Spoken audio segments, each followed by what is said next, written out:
오늘 저녁에는 우리가 좀 복음에 대해서 같이 좀 연구해 볼까 합니다.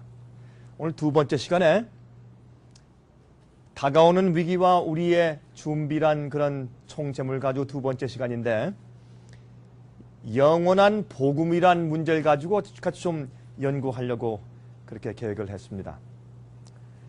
복음하면 사람들이 그저 기쁜 소식, 좋은 소식, 그저 그렇게만 이해하는 사람들이 참 많이 있습니다.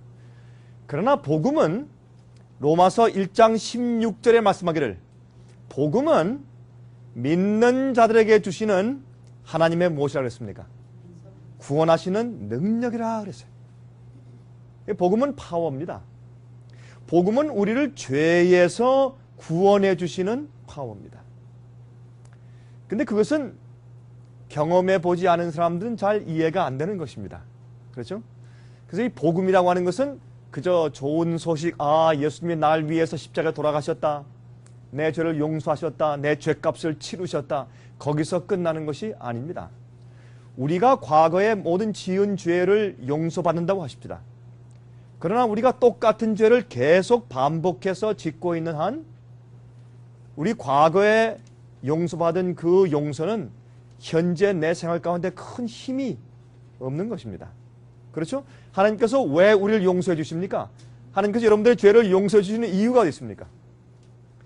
용서는 여러분들이 마음대로 살도록 하는 사면권을 주는 것이 아닙니다. 그렇죠? 용서를 받았다고 해서 내가 이제 용서받았다, 난 구원받았다, 이제는 내가 내 마음대로 살 수 있다 라고 그렇게 살라고 용서해 주시는 건 아니죠. 용서는 우리가 주님의 뜻대로 살도록 우리를 변화시키기 위한 시작점에 불과한 것이죠. 그렇죠? 용서는 우리가 계속해서 죄를 앞으로 지을 수 있다는 면제분을 주는 것이 아닙니다. 그렇게 오해하는 사람들이 가끔 있는 것 같아요. 그래서 말이죠, 이렇게 생각을 해요. 똑같은 죄를 짓는데 예수님의 십자가를 믿는 사람들은 정죄받지 않고 똑같은 죄를 짓는데 예수를 믿지 않는 사람들은 그 똑같은 죄를 가지고 정죄를 받아요. 그러니까 두 사람이 있는데 똑같은 죄를 짓고 똑같은 문제를 가지고 사는데, 한 사람은 예수를 믿는다는 것 때문에 용서를 받고 정죄받지 않고 구원받고, 한 사람은 똑같은 죄를 짓는데 예수를 믿지 않는다는 것 때문에 멸망을 당합니다. 여러분, 이것은 참 어떤 의미에서 생각하면 상식적으로 생각을 해도 좀 참 큰 문제가 있는 것입니다. 그렇죠? 그래서 하나님께서는 여러분과 저희의 죄를 용서하고 씻어 주실 뿐만 아니라 매일매일 생활에서 우리의 죄의 권세에서 우리를 건져내고 해방하실 수 있는 능력이 있으신 것입니다. 여러분, 그 사실을 믿으십니까? 이제 우리가 오늘 좀 이 말씀을 공부하면서 여러분들이 제가 지금 무슨 얘기를 하고 있는지가 조금 더 분명해지실 것이라고 생각이 됩니다. 우리 좀 갈 길이 머니까 우리 본론으로 들어가서 한번 생각해 보도록 하십시다. 제가 이 영어 찬송을 부를 때 가끔 제가 혼자 흥얼거리면서 부르는 찬송이 있습니다. 여러분, 이 찬송 잘 아시죠? 내 본향 멸리 남았나 그 파수꾼 대답하되, 이 밤은 거의 다 새고 시동이 트리니, How far from home I as the sun, I bend my steps, the watchman spake. 저는 이 찬송을 혼자 흥얼거리를 좋아해요. 저는 정말 예수님께서 이 땅에 속히 오시기를 전 소원합니다. 여러분도 그렇습니까? 정말 전 예수님께서 이 땅에 빨리 오시기를 얼마나 소원하는지 모릅니다. 정말 우리 마음속에 예수님께서 정말 속히 오셨으면 좋겠다, 그런 마음이 내 마음 가운데서 간절하게 샘솟듯 하지 않으면, 어떤 의미에서 여러분들은 이 세상이 아직까지 너무 좋아서 그럴지 모르겠습니다. 아니면 예수님을 정말 개인적으로 깊이 알지 못하기 때문에 그러한 소원이 적을지도 모르겠습니다. 그래서 주님을 믿는 사람들 마음 가운데 주님께서 오시는 그 재림에 대해서 간절히 사모하는 마음이 항상 있어야 될 것입니다. 전 그 찬송을 제가 자주 부릅니다. 요한계시록 13장이, 제가 어제 요한계시록의 말씀을 좀 말씀드렸지만은, 요한계시록 13장은 짐승의 표의 환란을 예언한 다음에 요한계시록 13장이 짐승의 표의 환란을 예언한 다음에 다시 한번 좀 복습하십시다. 요한계시록 1장은 서론이고 2장과 3장은 제7교회를 설명해 주지 않습니까? 7교회 예수님께서 초림하셔서 부활 성탄하신 다음부터 초대교회부터 예수께서 재림하실 때까지 이 교회의 역사를 7시대로 나누어서 7교회가 어떻게 될 것과 7교회의 그 교회의 그 영적인 입장들을 예언해 주신 7교회를 말씀하시고 4장과 5장은 하늘로 불러 올리셔서 하나님께서 지금 하늘에서 어떤 사업을 하시는지를 보여주시고 6장에 가서는 이제 7인이 이제 소개되고 7장은 삽입구장으로서 7인의 맨 마지막에 6째인과 7째인 사이에 마지막에 누가 감히 어린 양의 진노의 날에 설 수 있을까 할 때 이런 자들이 선다. 살아계신 하나님의 인을 받은 사람들은 이런 사람들이다 라고 말하고 설명해 주는 것이 7장입니다. 8장부터 7나팔이 시작되죠. 9장까지 계속되고 그 다음에 10장도 삽입구장이에요. 10장도 이제 마지막 시대에 어떤 일이 생길 것인가 하는 것을 잠깐 또 보여줘요. 다시 말해서 6째 나팔과 7째 나팔 사이에 생기는 사건을 보여줍니다. 참 재밌어요. 7장과 10장은 삽입구장인데 6째 인과 7째 인 사이에 7장이 등장하고 6째 나팔과 7째 나팔 사이에 10장이 등장해요. 또 11장에 가서는 7째 나팔이 나오죠. 그 다음에 12장에 가서 말씀드렸지만 12장은 하나님께서 마지막 시대에 당신께서 인정하시고 사용하실 마지막 증인들. 여러분 예수께서 하늘에 승천하신 다음부터 예수님을 믿고 성령의 감동을 통해서 복음을 경험한 사람들의 증인들이 항상 있어 왔는데 여러분 아세요? 이 증인들은요 이 세상에 있는 사람들을 위한 증인들만이 아닙니다. 많은 그리스도인들이 너무 우리가 믿는 이 우리의 복음에 대해서 너무 한정적인 사고방식만 가지고 있습니다.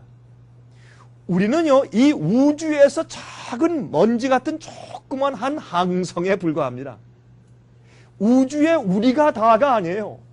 우리 인간들보다 수없이 많은 천사들과 수없이 많은 어떤 존재들이 우주 가운데 있습니다. 그러므로 사실은 이 온 우주 가운데서 타락한 곳은 이 지구밖에 없죠. 지구만 지금 타락한 입장이지 않습니까? 그럼 99마리 양을 우리에 놓아두고서 한 마리 잃어버린 양을 위해서 찾아 나선 그 목자의 이야기는 온 우주에 타락하지 않은 존재들과 많은 천사들을 그냥 내버려두고 타락한 우리를 한 마리 양을 찾아서 나선 예수 그리스도의 성육신을 상징하는 것입니다.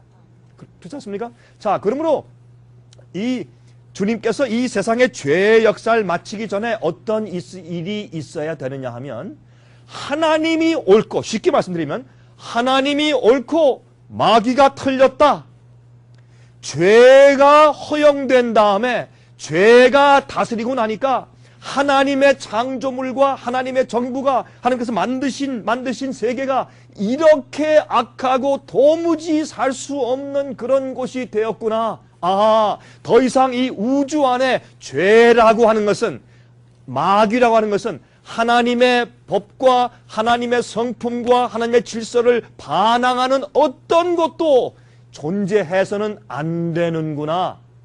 그것이 다 인정된 다음에 주님께서 심판이 끝나고 이 지구의 죄의 역사가 끝난 다음에 이 땅이 다시 구속되어서 새 하늘과 새 땅이 되는 것입니다. 그러므로 마지막 시대 주님께서 계속 증인들을 가지다가 맨 마지막에는 자, 온 우주가 볼 때 예수 그리스도의 십자가의 보혈의 복음의 능력이 저렇게 큰 것이구나. 하나님의 용서하시는 보혈의 능력이 저렇게 악하고 타락한 죄인을 이렇게 의롭고 선한 자로 변화시킬 수가 있는 것이구나. 아멘 할렐루야. 그런 증인이 생긴 다음에 이 지구의 죄의 역사가 끝나는 것입니다. 여러분 제 얘기가 좀 생소하십니까? 이런 얘기야 측면은 오늘날 많은 사람들이 별로 강조하거나 설교하지 않는 부분입니다. 자, 그러므로 이 12장은 하나님의 마지막 남은 교회, 어떤 사람들이 진짜 참 주님의 백성들이냐, 어떤 사람들이 복음을 정말 체험한 사람들이냐라는 것을 이제 이 패밀리 트리의 어떤 가족의 흐름을 쭉 보여주고, 13장에 가서는 그 여자의 남은 자손들, 그 사람들이 미워서 용이 마귀가 죽이려고 최선을 다해요. 그것을 가리켜서 짐승의 표의 환란이라 하는 것입니다. 보세요. 여러분 오해하지 마십시오. 마귀는 예수를 믿는 사람들 모두를 미워하고 그들을 공격하지 않습니다. 여러분 제 말 이해하십니까? 마귀는요, 예수를 믿는 그리스도인들이라고 다 미워하고 공격하는 것이 아니올시다. 여러분 그렇게 생각하시면 오해입니다. 마귀는 많은 그리스도인들을 가만 놔둡니다. 왜 그런지 아십니까?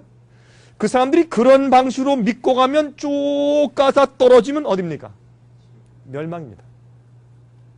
그래서 핍박하고 또 어려움을 주면 그 사람들이 오히려 깨어나서 오히려 회개할 것이기 때문에 가만 놔둬요. 그럼 마귀가 누굴 미워하는가?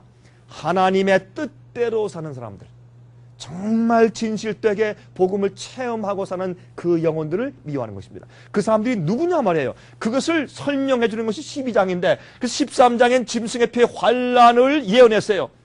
이제 마귀가 주님의 참 마지막 백성들과 참 증인들을 미워한다는 얘기를 쭉 설명하고, 그 다음에 계시록 14장에 가서는 마지막 세상을 향한 경고의 말씀을 이제 해주고 있습니다. 그 경고 말씀이 기록되어 있어요. 그 다음에 이제 보시면 계시록 14장 1절부터 5절에 짐승의 표를 받지 아니한 하나님의 참된 남은 무리들에 대하여 기록한 후에 세상을 향한 마지막 경고들을 말씀해주고 있습니다. 우리 잠깐 우리 이런 각도에서 이런 거 먼저 관념을 가지고 한번 읽어보도록 하십시다. 이제 계시록 13장 15절부터 18절까지 보시면 이렇게 말씀되겠죠. 저가 권세를 받아 그 짐승의 우상에게 생기를 주어 그 짐승의 우상으로 말하게 하고 또 짐승의 우상에게 경배하지 아니하는 자는 몇이든지 다 죽이게 하더라. 저가 모든 자 곧 작은 자나 큰 자나 부자나 빈궁한 자나 자유한 자나 정들로 그 오른손이나 이마에 표를 받게 하고 누구든지 이 표를 가진 자 외에는 매매를 못하게 하니 이 표는 곧 짐승의 이름이나 그 이름의 수라.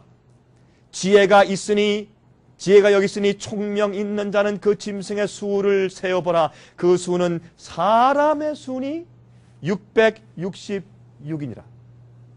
사람의 그 짐승은 한 종교적인 체제와 시스템인데, 그 시스템은 그 짐승의 수를 세어보는데 그 수는 사람의 이름의 숫자라고 설명을 했어요. 여기에 컴퓨터의 바코드 666이라는 그 표현이 전혀 없는 것을 우리가 알 수 있습니다.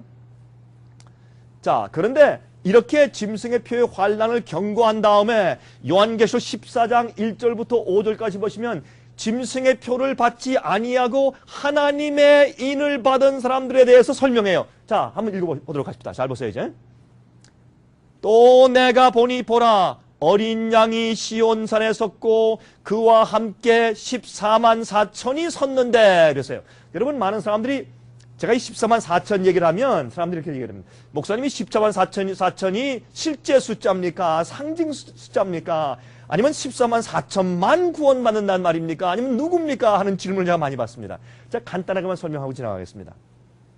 14만 4천은 상징 수든지 실제 수든지 간에 한 가지 분명한 것은 이 세상 역사 맨 마지막 시대에 사는 사람들로서 예수님께서 의인들을 데리러 다시 재강림하실 때에 죽음을 맛보지 않고 살아서 승천하는 사람들을 말하는 것입니다. 그 사람들이 14만 4천입니다. 그러나 이 죽음을 맛보지 않고 살아 승천하는 사람들 말고 연약한 사람들이나 연세가 많은 분들이나 아니면 어떤 조건에서든지 주님의 은혜로 미리 잠재움을 받고서 환란 때 살아있지 않고 죽어 있다가 부활 아침에 일어나서 구원받는 사람들도 많이 있겠죠. 또 한 가지는 옛날 중세기 때 순교자들이 많이 있었습니다. 근데 제가 한 가지, 이것은 제가 성경적으로 차곡차곡 설명을 드려야 할 텐데, 제가 그 문제는 지금 차곡차곡 설명드릴 시간은 없고, 이제 앞으로 짐승의 환란과 짐승의 표를 받게 하는 그 문제가 생길 때, 이 세상에 또 순교자들이 많이 일어나게 될 것입니다. 여러분, 그 표현들이 말이죠.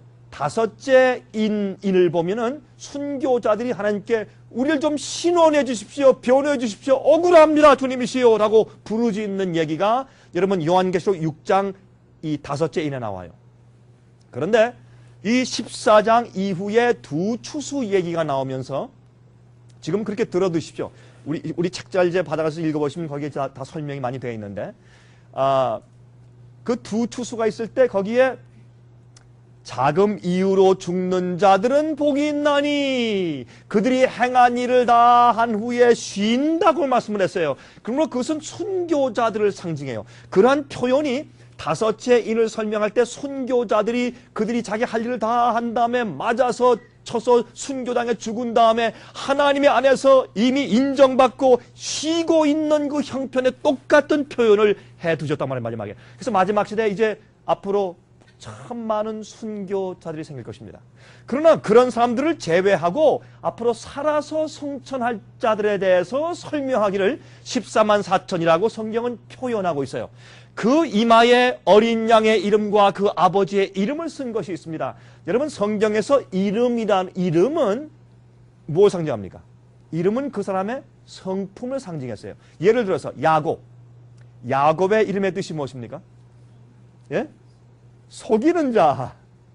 그는 속이는 자였어요. 정말 그가 태어날 때부터 하나님께서 그의 일생을 아시기 때문에 그의 이름을 야곱이라고 붙였어요. 정말 그가 속였어요. 그리고 고생을 많이 했어요. 그러나 야복강가에 와서 천사와 씨름한 다음에, 그렇죠? 그가 새로운 이름을 받았습니다. 새로 받은 이름이 무엇입니까? 이스라엘. 이스라엘의 뜻이 무슨 뜻이에요? 이스라엘의 뜻. 이기는 자, 승리하는 자라는 뜻이에요. 주님과 씨름해서 이겼어요. 그러므로 우리가 승리하는 것은 말이죠. 여러분, 우리가 다 죄의 본성을 가지고 태어났습니까? 그렇습니까? 여기 죄의 본성을 가지고 태어나지 않으면 손 들어보세요. 한 분도 안 계시죠. 우리 다 죄의 본성을 가지고 태어난, 우리 죄의 성질 가진, 죄의 본성을 가진 사람들이에요. 그런데 우리가 어떻게 죄를 이기냐 말이에요. 죄의 충동이 항상 내 속에서 있고 밖에서 오는데 어떻게 죄를 승리할 수 있습니까? 여러분, 그것을 승리할 수 있는 유일한 길은 예수님과 싸우는 것입니다. 그게 야곱이 속이는 자가 예수님과 씨름해서 얻은 이름이에요. 이스라엘이에요. 그것이 영적인 이스라엘인데, 그것은 뭐냐면 어떻게 예수 그리스도와 함께 싸운다는 것은 무슨 뜻입니까? 나 주님 안 놓습니다. 주님께서 나를 축복하시기 전까지 나 주님을 놓지 않습니다. 그게 주님과 싸우는 것입니다. 주님, 내 마음 가운데는 죄의 문제와 전쟁이 생기는데 내가 이길 수가 없습니다.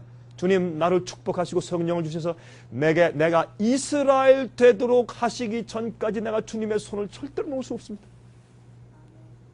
그게 야곱의 씨름이에요. 그게 승리입니다. 그게 이스라엘이에요. 이것을 사도 바울은 계속 강조해요. 그래서 여러분, 갈라디아 6장 같은 데 보시면 어떻게 말씀하셨습니까? 할례도 소용없고 무할례도 소용없고 거듭난 자뿐인데 그들을 뭐라고 그럽니까? 하나님의 이스라엘이라. 그렇게 불러요. 그렇게 불러요. 이게 참 중요한 얘기입니다. 그런데 또 예를 들어봅시다. 아브라함의 원래 이름이 뭡니까? 아브람. 그럼 아브라함의 이름의 뜻이 뭐예요? 아브람의 뜻. 높이 들린 자, 그런 뜻이에요. 아브라함의 뜻을.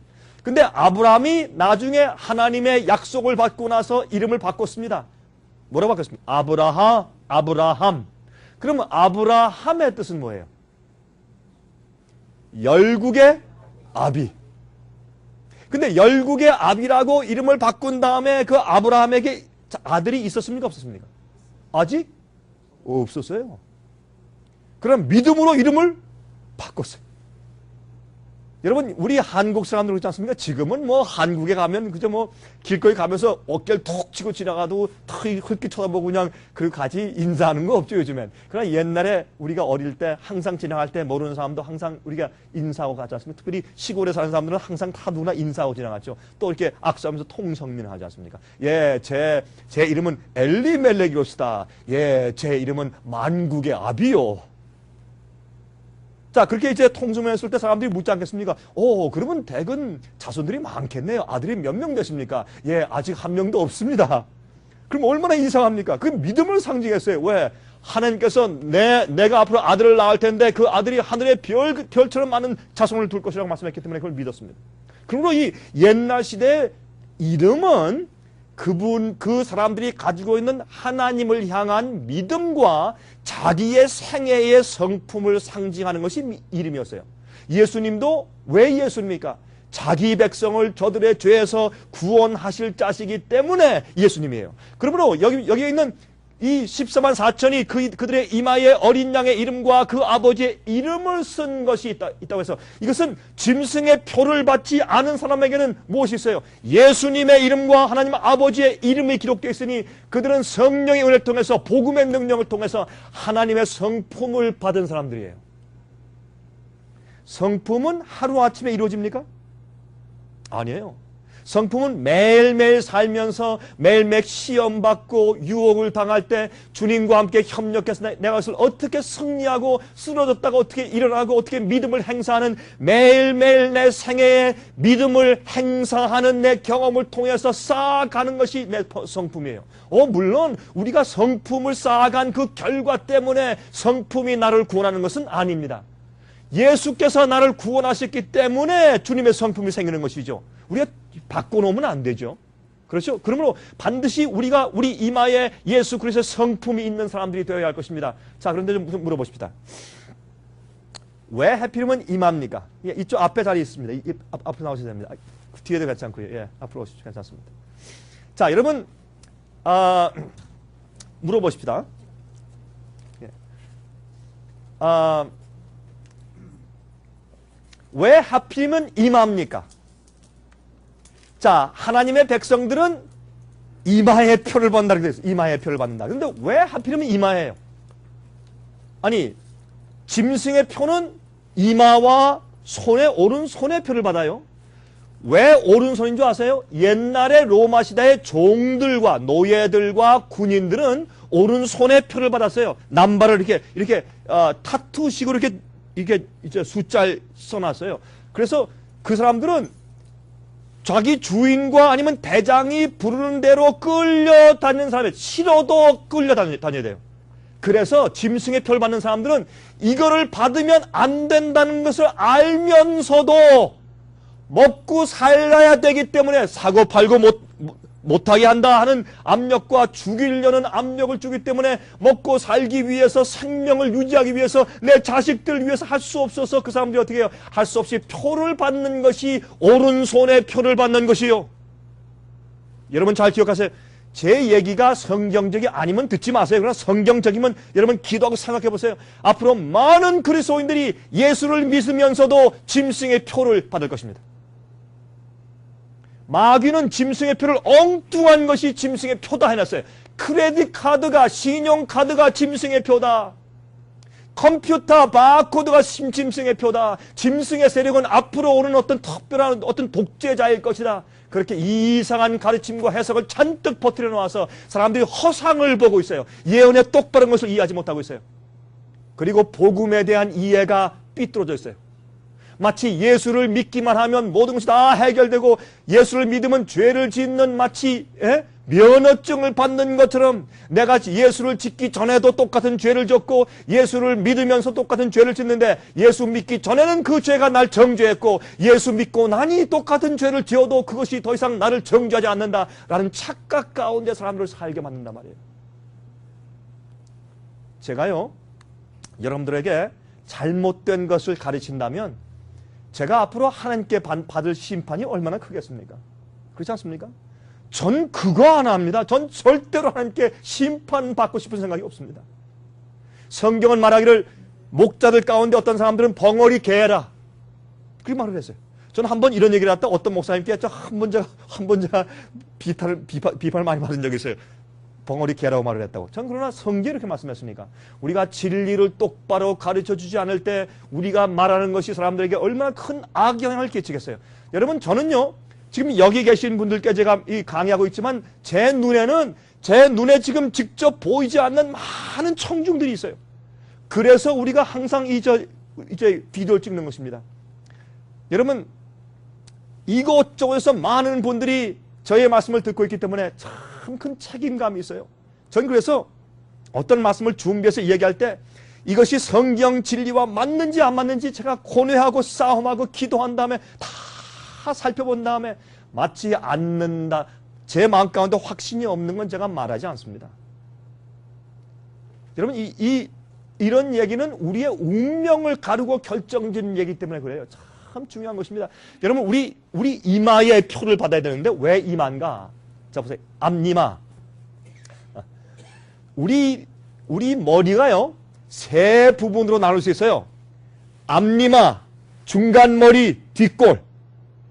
그러면 뒷골은 무슨 작용을 하는가? 뒷골은 우리의 감정, 입맛, 예? 배고프다, 밥 달라. 그건 누가 하는 줄 아세요? 우리 뒷골이 소리를 지르는 거예요.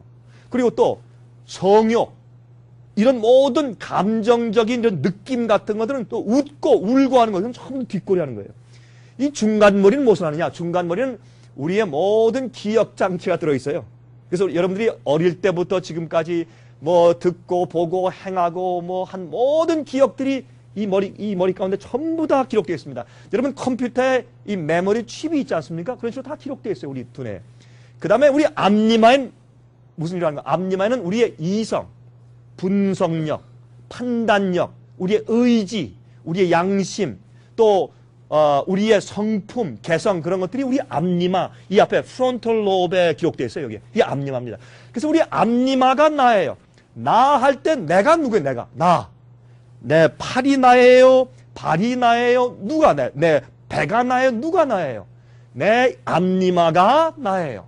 내가 내 뜻으로 내가 판단하고 결정해서 내 의지로 결정해서 내 뜻대로 나가기 때문에 그게 나예요.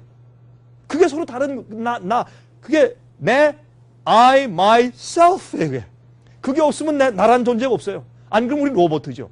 내 의지와 내 자유 선택이 있고 내 의지가 있기 때문에 그게 나예요. 그 앞니마에 내가 선택하고 내가 받아들이고 내가 믿고 내가 선택하고 따라서 생긴 나의 품성이 생긴 그 이 앞니마에 하나님께서 인을 치시는데 준비된 데 보니까 누굴 닮았어요? 예수님을 닮았어요. 그래서 어떻게 해요? 어린 양의 이름과 아버지의 이름을 쓴 것이 있다 그랬어요. 자, 하나 좀 예를 들어볼까요?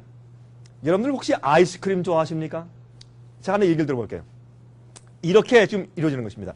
여러분들이 아이스크림을 아주 좋아한다고 생각해 보십시다. 특별히 이 초콜릿 아이스크림 좋아한다고 이제 가정하십시다. 그럼 여러분들 이제 몰에 들어가서 이제 걸어요. 이렇게 이제 쇼핑하러 가는데 저쪽에 보니까 아이스크림 샵이 오는데 그걸 뭐라 이거? 바스킨 앤 로빈스 31 flavors 그렇죠? 이게 보입니다. 분홍색 그 아이스크림 샵이 보여요. 그러면 어떻게 해요? 가다가 여러분 앞니만 뭐라 그래요? 앞니만 안 돼. 빨리 가. 저거 먹으면 또 살찐다. 절대 먹으면 안 된다. 난 너 지금 다이어트 중이잖아. 먹지 말아라. 참 그 얘기를 해요. 근데 이 뒷골이 뭐래 뒷골이? 아이스크림 사주라. 소리 지르는 거예요. 사실 진짜 전쟁은요. 여러분 저의 마음속에서 매일 일어나고 있는 것이에요. 그게 죄와 영의 육과 영의 전쟁이에요. 저기 이락 전쟁이 중요한 게 아니라 여러분과 제 마음속에 생기는 이 죄에 대한 전쟁이 이게 진짜 전쟁이에요. 그렇지 않습니까? 그러면 가다가 내가 싸우는 겁니다. 뒷골이 아이스크림 그러면 안 돼. 그러면 싸우면서 가요. 가는데 어떻게 해요? 뒷골이 이겨요. 우리의 정욕이 이기잖아요. 이기면 정욕 어떻게 해요? 가다가 스탑! 우양우! 앞으로 가! 그래서 들어가서 예? 어떻게 합니까? 돈을 탁 꺼내가지고 지갑 꺼내가지고 10불짜리 꺼내가지고 어떻게 근데 그렇게 할 때 다른 데가 다 도와줘요. 갑자기 어떻게 해요? 침이 싹 올라와서 이렇게 아주 침이 돌죠. 그리고 우리의 기억장치에서 이 하이포텔라무스라는 게 있어요. 조그만 이런 기억장치 가운데 하이포탈라무스인데, 하이포탈라무스는 무슨 작용을 하느냐면 우리의 두뇌에서 내가 지금까지 해오던 일의 습관들이 기록되어 있어요. 습관의 기억장치. 그러니까 과거에 아이스크림을 많이 먹었을 때 그 맛있는 그 넘어갈 때 시원한 느낌, 달콤한 느낌, 그 기억장치를 다시 우리한테 상기시키는. 그때 일주일 전에 먹었을 때 참 맛있었지. 그때 얼마나 기분이 좋아하니. 참 달콤하고 그 맛있는 거 왜 안 먹어? 먹어라 하는 그런 신호로 도와주는 겁니다. 그러니까 온몸이 도와주는 거예요. 그래서 온몸이 정욕으로 소리를 지를 때 앞니마가 안 돼, 너. 그래서 우리의 의지의 힘이 성령의 감동으로 강해져 있지 아니하면 우리의 정욕의 힘에 항상 지고 빨려 들어갈 수밖에 없게 되는 것입니다. 그 전쟁을 우리가 매일 하고 있어요. 우리 죄의 전쟁을. 그래서 사실은 어떻게 해요? 우리가 길 걸어갈 때 마귀는 어떻게 합니까? 특별히 우리 여자분들과 남자분들의 숫자가 거의 한 반반쯤 여기 되시는데 아마 여자분들은 이런 걸 잘 이해가 안 되시겠죠. 남자분들은 우리 제 말을 이해하실 겁니다. 남자들은 눈의 봄으로 어떻게 해요? I want it! 그렇게 생겨요. 여자들은 조금 다릅니다. 예를 들어서 이제 여기 제 집사람이 있습니다. 여기 올간 치는 사람이 제 집사람입니다. 집사람인데 우리 집사람은 제가요 옆에서 설거지를 좀 도와주거나 아니면 가서 여보 오늘 참 수고 많이 했지, 참 수고했다 여보 이렇게 한번 해주면 그러면 그렇게 부드럽게 이렇게 등을 두드려주거나 인정해주거나 친절한 말을 해주면 그때 사랑하는 마음이 생겨요. 남자들은 그렇잖아요. 남자들은 어떻게 봄으로. 여러분 제 말 여러분 그렇습니까? 그렇습니까? 그렇죠? 남자들과 여자들이 몸의 반응이 달라요. 그래서 마귀는 남자들을 타락하게 시켜서 어떻게 해놨어요? 예? 눈에 보이는 악한 것들을 전부 다 깔아놨어요. 패션을 말이죠. 왜 치마가 점점 짧게 올라가요? 치마가 짧으면 짧을수록 더 비싸. 왜요? 그게 또 유행으로 또 무슨 디자이너 무슨 물품에서 더 비싸요. 그렇죠? 참 이상해요. 그 다음에 또 이것도 옷이 더 많이 속살을 드러내면 낼수록 더 비싸요. 그러면 옷감이 덜 들어갔으니까 더 싸야 될 거 아니에요. 참 이상해요. 그렇게 해놓고 요즘에 보세요. 점점 이상하더니 요즘에는 젊은 사람들이 입고 다니는 옷이 요즘엔 옛날엔 점점 짧게 올라가더니 요즘 바지를 입는데 아예 엉덩이와 발은 다 보여 또. 그거 왜 그런지 이해가 안 돼요. 그게 또 아주 멋있다고 또 그런 걸 안 입으면 친구들한테 창피하니까 꼭 그런 걸 입어야지 좋대요. 청바지도 다 이게 참 이상해요. 여러분 운전하면서 다니면은 이 길거리에 이런 큰 빌보드에 그림들이 많이 있는데 아니 컴퓨터 그림에 왜 여자 사진이 있어요? 안 그래요? 아니 그리고 다른 어떤 물품을 파는데 전부 왜 반은 벗은 여자 사진들이 이렇게 거기에 걸려있냐 말이에요. 그것은 여러분 기억하세요? 노아 홍수 때에 창세기 6장을 보시면 사람들이 모든 생각하는 일과 계획하는 일이 악했더라 그랬어요. 하나님이 한탄하사 홍수를 보내셨다 그랬어요. 예수께서 말씀하신 인자의 때는 노아의 때와 같다고 말씀했죠. 지금은 마귀가 이 세상에 우리가 눈에 봄으로 들음으로 냄새 맡음으로 입으로 먹음으로 우리가 타락할 수 있는 것들을 세상에 잔뜩 깔아놨어요. TV를 봐도 광고를 봐도 인터넷을 봐도 우리 인간의 속에 있는 정욕을 끌어올려와서 유혹시키는 그런 일들이 잔뜩 있기 때문에 우리가 우리 마음을 성령 안에서 잘 가다듬고 방어하지 아니하면 우리 마음의 생각과 감정과 정욕이 항상 타락하고 음침한 생활을 살 수밖에 없게 되어 있다고 말이에요. 그렇죠? 그러므로 이마에 예수님의 이름과 아버지의 이름을 쓴 것이 있어야 돼요. 이게 마지막 백성들이에요. 그 사람들은 앞으로 죽음을 맛보지 않고 승천할 사람들이 돼요. 자, 이제 보십시다. 내가 하늘에서 나는 소리를 들으니 많은 물소리도 같고 큰 뇌성도 같은데 내게 들리는 소리는 검은 고 타는 자들의 그 검은 고 타는 것 같더라. 저희가 보좌와 내 생물과 장로들 앞에서 새 노래를 부르니 땅에서 구속함을 얻은 14만 4천인 밖에는 능히 이 노래를 배울 자가 없더라. 왜? 경험의 노래이기 때문에. 마지막에 환란을 통과할 때 그러한 극심한 환란이 과거에 있은 적이 없어요. 다니엘서 12장 1절에 말씀하기를 개국 이래로 없던 환란이라 할 텐데 그때 미가엘이 자기 백성을 구원하기 위해서 일어난다고 했어요. 무슨 뜻이에요? 스데반이 돌로 맞아 죽음을 당할 때 그가 하늘을 쳐다보니까 보라 하늘이 열리고 인자가 하나님 보좌 우편에 섰도다 라고 말을 했어요. 죽으면서 돌에 맞으면서 스데반은 계시를 보았습니다. 그게 뭐예요? 예수님께서 하나님 보좌 우편에 앉아 계시다가 일어나시면서 너희들이 내 종을 치느냐? 나는 하나님의 예수 그리스도의 분노를 상기하기 위해서 예수님께서 일어나셨어요. 스데반이 돌로 맞아 순교당을 죽음으로 많은 사람들이 감동을 받게 될 것이기 때문에 종이 죽도록 허용하셨지만은 예수님께서 그 죽음을 보시면서 너희가 감히 내 종을 일어나신단 말이에요. 그러므로 여러분 이 14만 4천들도 마지막에 참 스데반처럼 그렇게 놀라운 경험을 하게 될 텐데 이 마지막 시대 그들밖에는 이런 경험을 한 경험이 없다고 해서 다른 사람들은 능히 이 노래를 배울 자가 없더라 그랬습니다. 이것은 마지막 시대 마지막 가장 주님께서 아름답게 준비시키신 종들이고 증인들이에요. 왜요? 모든 빛을 다 받았어요. 성경 말씀에 오해되어 있는 어둠이 다 그쳐가고 하나님을 올바로 이해하고 성경 말씀을 그대로 올바로 다 이해하게 되었어요.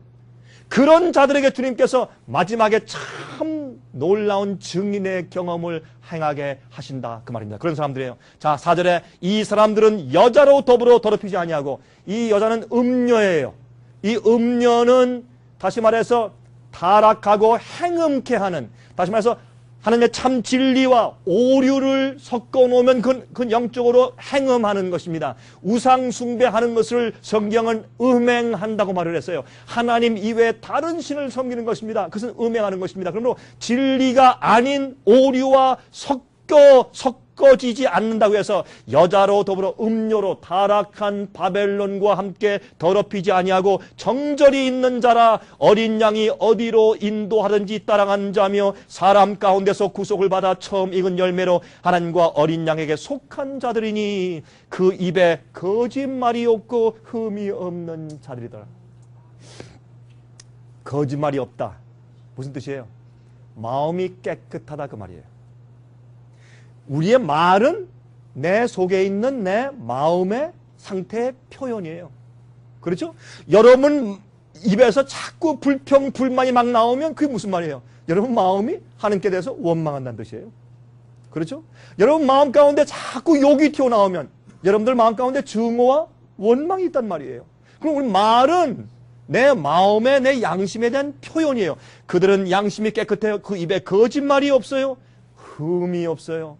여러분 그들이 연약해요. 실수할 수는 있을지 몰라요. 그러나 의도적으로 주 앞에 죄를 짓지 않아요. 그렇게 아름답게 마지막에 준비된 사람들이 생기는데 그 사람들을 성경은 14만 4천이라고 설명을 해요.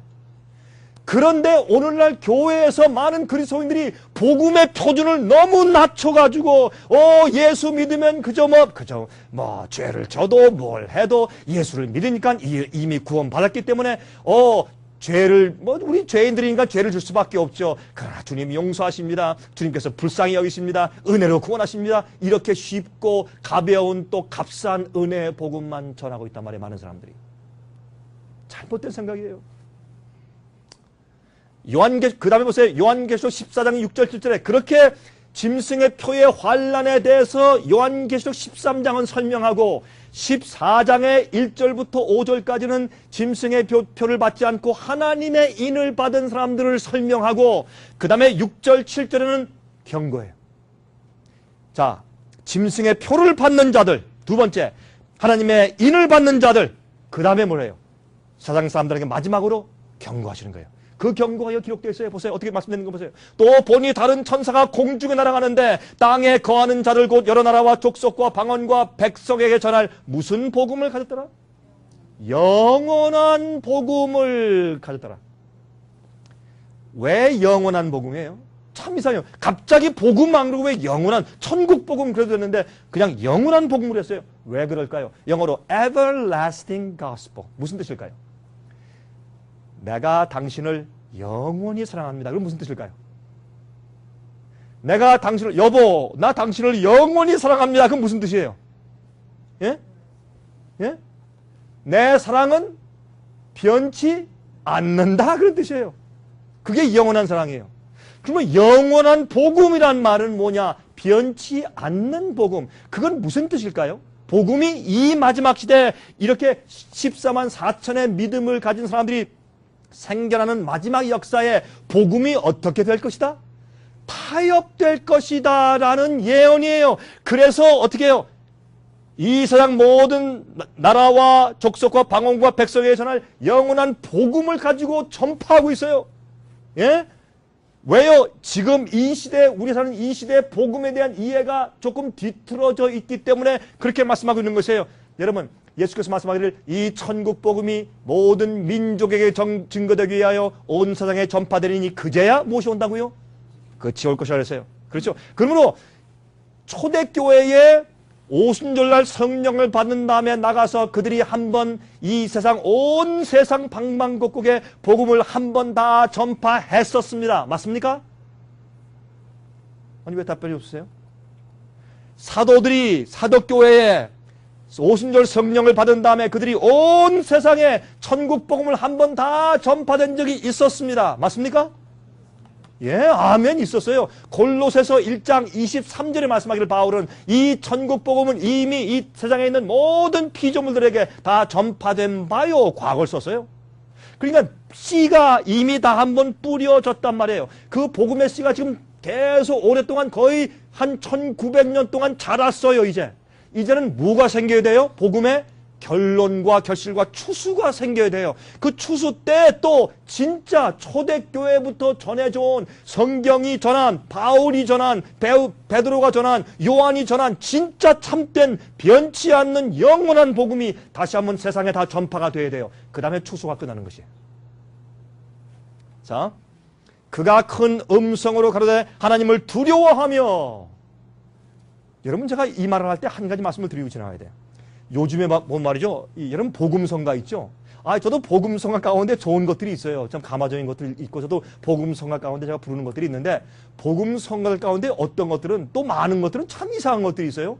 별 의미도 없이 똑같은 가사를 계속 반복해요. 계속 반복만 해. 뭐 이런 것들 있죠. 할렐루야 할렐루야 할렐루야 할렐루야 뭐 똑같은 말만 계속 반복해요. 꼭 제가 그 찬송을 말하는 것은 아니지만 이렇게 똑같은 말을 계속 같은 말을 반복하는데 점점 더 반복하고 또 하고 또 하고 또 뭐 좀 더 빨리 하다가 또 크게 하다가 그렇게 하는 것들 또 어떤 것들은 말이죠. 찬송가가 어떤 들으면 이 가사를 들으면 이게 유행가인지 찬송가인지 알 수가 없어요. 꼭 자기 보이프렌드한테 하는 말 같아요. 예수님 나 예수님 사랑해 보고 싶어요 언제 오세요 손잡고 싶어요 뭐 이런 것들 어떻게 됐는지 모르겠어요. 성경은 그런 시대가 값싼 은혜의 복음 시대가 올 것을 알기 때문에 성경은 하나님을 두려워하며 그에게 영광을 돌리라. 여러분 성경에서 하나님을 두려워한다는 말은 무엇이냐 하면 신명기서와 잠언서와 시편에서 보면 하나님을 두려워한다는 뜻은 하나님의 말씀과 주님의 계명을 순종한다라는 뜻이에요. 여러분 가서 공부해 보세요. 틀림없는 말이에요.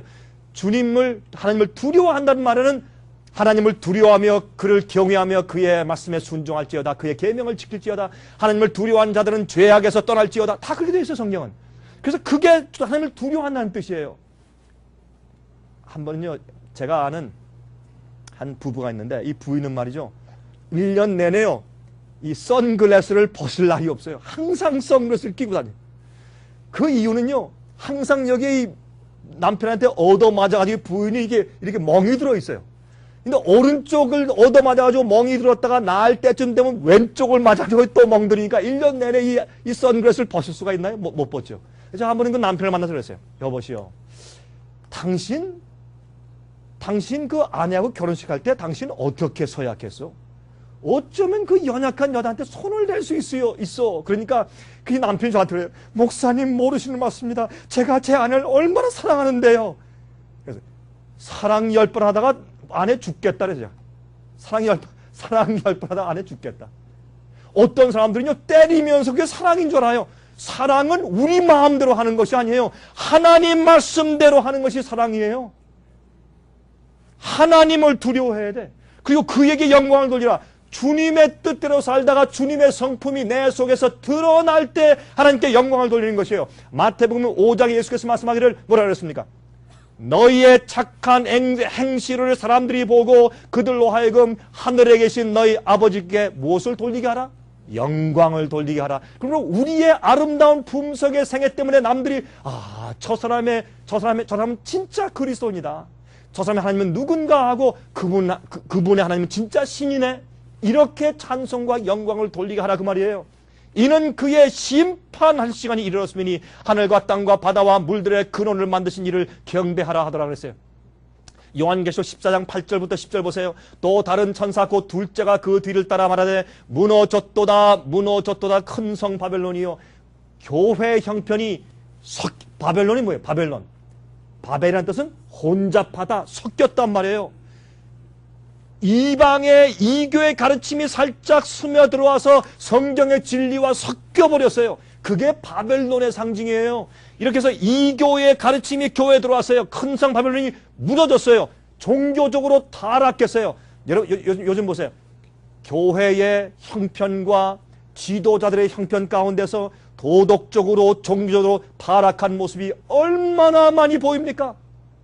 어떤 땐 교회를 움직이는 것이 비즈니스지 그거는 영혼을 구원하는 것이 아니죠. 또 도덕적인 타락, 예? 참 비밀들이 드러나고 폭로될 때 우리가 깜짝 놀래죠.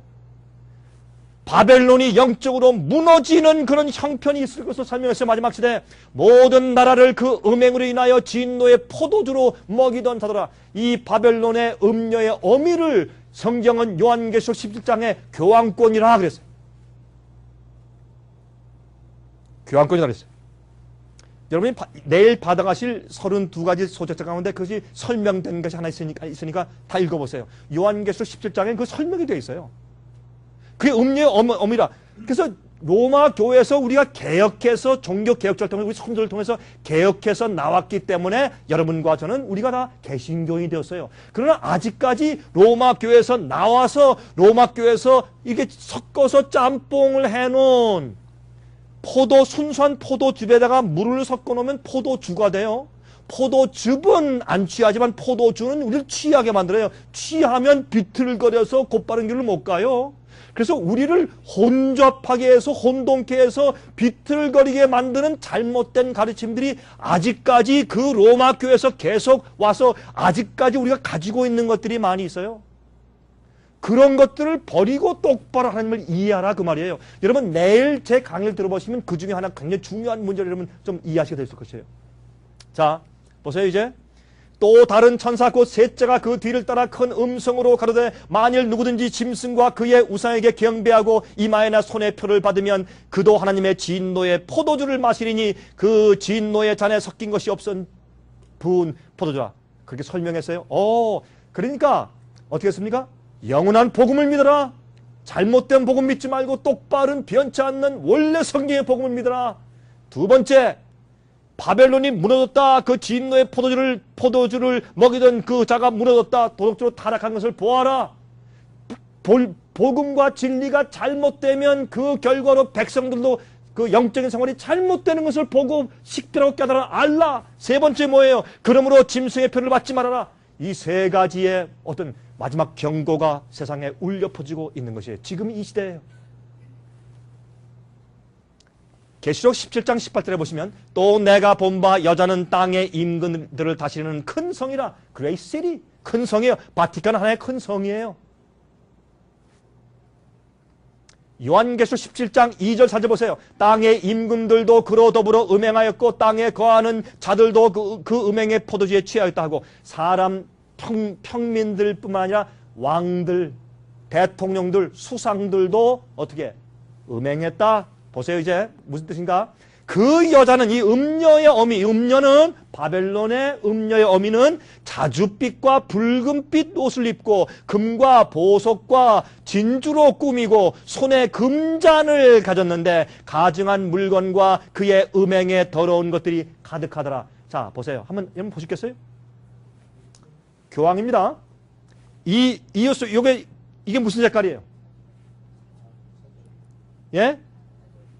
색깔이 좀 확실하게 안 보시는 것 같아요. 이게 빨간색이에요. 요건 무슨 색깔이에요?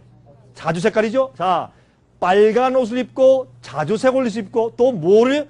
금과 은을 찾고 진주로 꾸몄다. 이게 금과 은과 진주예요.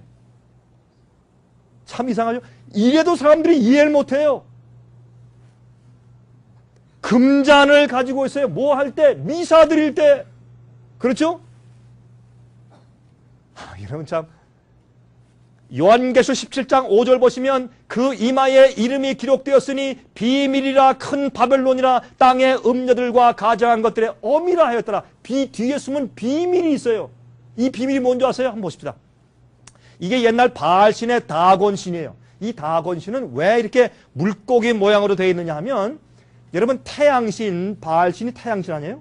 그럼 태양신이 낮에는 떴다가 밤에 태양이 질 때 옛날 사람들은 어디에 진다고 생각했어요? 바다로 떨어지니까 바닷속으로 태양이 들어간다고 생각을 했어요. 그러면 바닷속으로 태양이 잠기니까 낮에는 태양인데 밤에는 물속에 들어가서 물고기로 변한다. 그렇게 생각을 했어요. 그래서 옛날 태양신을 숭배하는 사람들이 이게 다곤 신의 모습이에요. 물고기 모습이죠. 근데 이 신이 3층 멸류관을 쓰고 있어요. 멸류관이 3층이에요. 하늘과 땅과 저 바다 및 지옥을 다스린다 해서 3층 멸류관을 쓰고 있어요. 그런데 재밌어요. 보세요. 다곤 신이죠. 3층이죠. 3층 멸류관이죠. 또 물고기에 두루마리 옷을 이렇게 걸치고 있어요. 이것이 바알신의 다곤 신의 제사장의 모습입니다. 자, 그런데 보세요. 이 바벨론의 표상 보세요. 날개 달린 사자의 사람 머리가 있죠. 날개가 있고 3층 멸류관이죠. 그런데 재미있는 것은 교황의 멸류관이 3층 멸류관이에요. 그렇죠? 세 개의 3층. 왜 3층인 줄 아세요? 하늘과 땅과 지옥을 다스려요. 자, 또 보세요. 메소포타미아의 다곤 신의 제사장인데 향로를 들고 있죠. 물고기의 옷을 입고 있죠. 물고기의 꽃갈 같은 모자를 쓰고 있어요.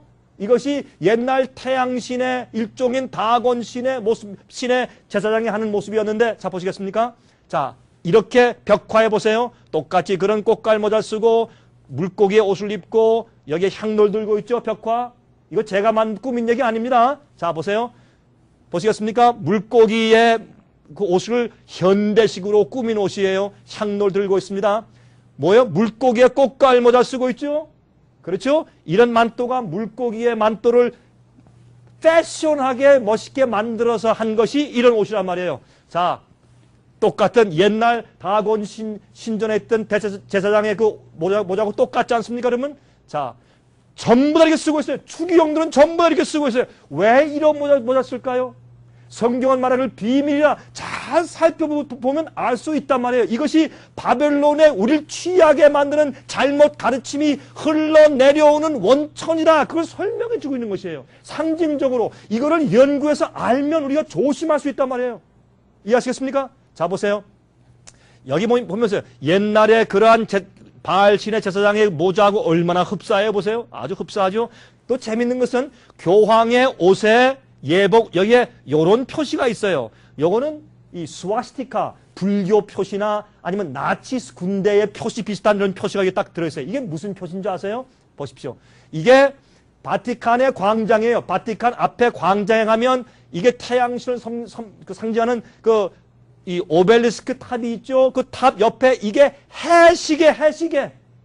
해가 비치면 해가 이게 그림자가 돌아가면서 시간을 알려주는 해시계예요. 왜 해시계가 바티칸 앞에 있어요, 여러분? 그리고 요 모습이, 해시계의 모습이 왜 교황의 옷 옆에 있어요? 이것은 바알신에 대한 이교의 가르침과 성경 가르침을 믹스한 것을 상징하는 것이에요.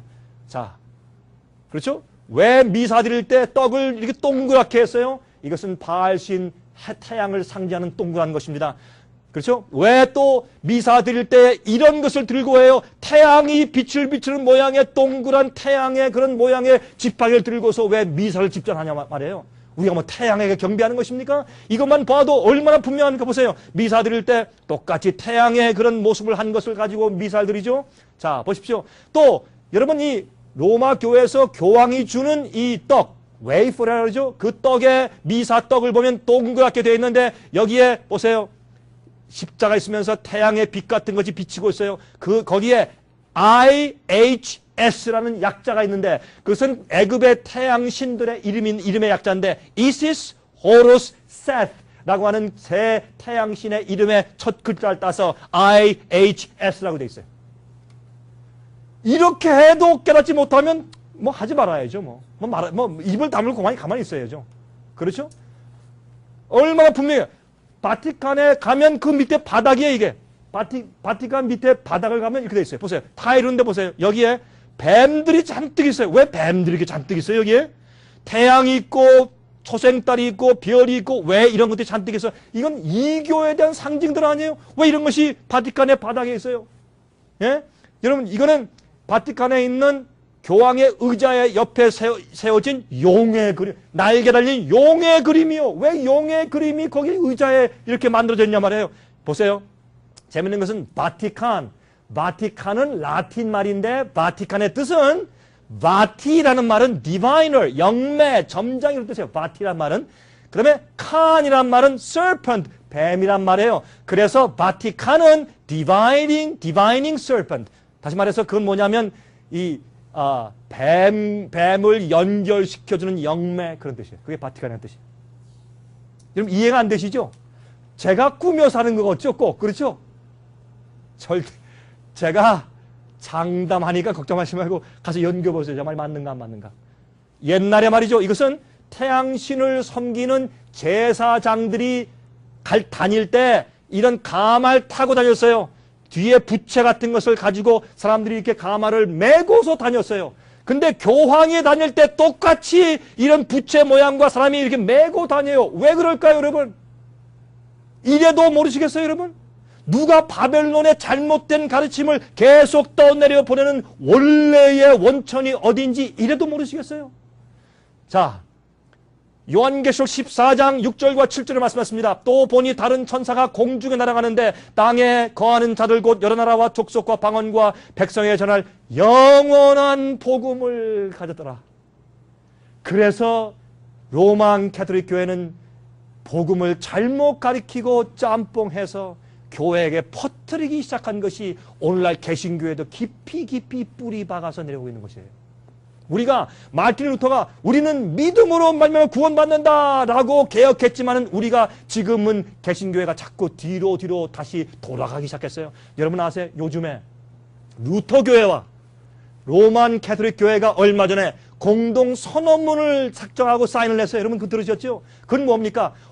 우리는 과거의 오해 때문에 밥 먹겠지만 이제는 우리가 어떻게 하면 우리가 하나님께 의롭게 되고 칭의를 얻는지에 대한 데 대해서 서로 공동 같은 의견을 가지고 있다는 사실에 합의한다 하고 사인했어요. 그러면 마르틴 루터는 정신 나간 사람이었나요? 왜 그가 그러면 왜 종교개혁을 뭐 때문에 했어요? 오해 때문에 했어요? 여러분 요즘에 또 어떻게 해요? 침례교회도 얼마 전에 한국에 모여가지고 감리교회도 이런 교회들도 이러한 로마 교회와 이런 공동 선언문을 만들기 시작했어요. 여러분 이게 무슨 일일까요? 놀라운 일이에요. 다시 말해서 복음을 믿는 게 성경적이 아니고 자꾸 뒤로 물러가기 시작했다고 말이에요. 사람들은 어떻게 모르죠. 교인들이 그저 설교하고 가르치면 그러면 주여 믿습니다. 아멘 할렐루야. 그래서 새벽기도 나가고 그렇게 하고 난 구원받았다. 그렇게 산단 말이에요. 참 복음이 무슨 뜻인지도 모르고.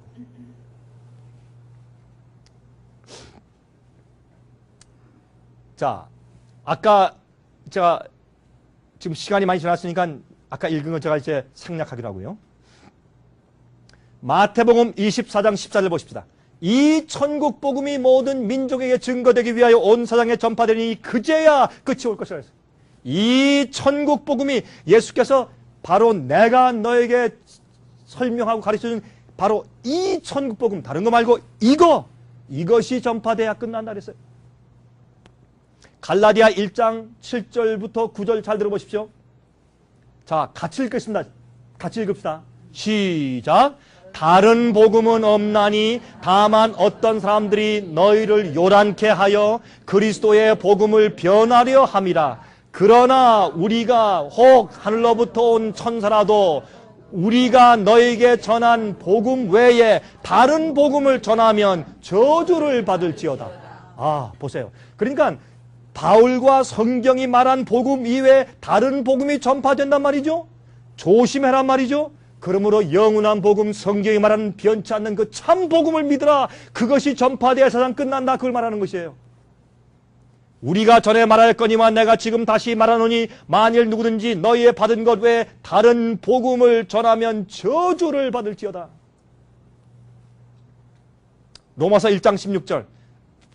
내가 복음을 부끄러워하지 아니하노니 이 복음은 모든 믿는 자에게 구원을 주시는 하나님의 무엇이라고요? 능력이 됨이라. 능력이 됨이라.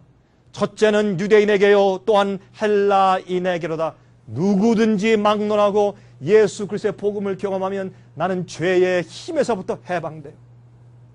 죄가 더 이상 우리를 주관하지 못해요. 요한복음 1장 12절. 영접하는 자 곧 그 이름을 믿는 자들에게는 하나님의 자녀가 되는 무엇을 주셨으니? 권세를 주셨으니. 권세는 파워예요. 그래서 사람들이 파워 그러면 자꾸 이렇게 생각해요. 파워는 뭐냐? 병 고치는 파워.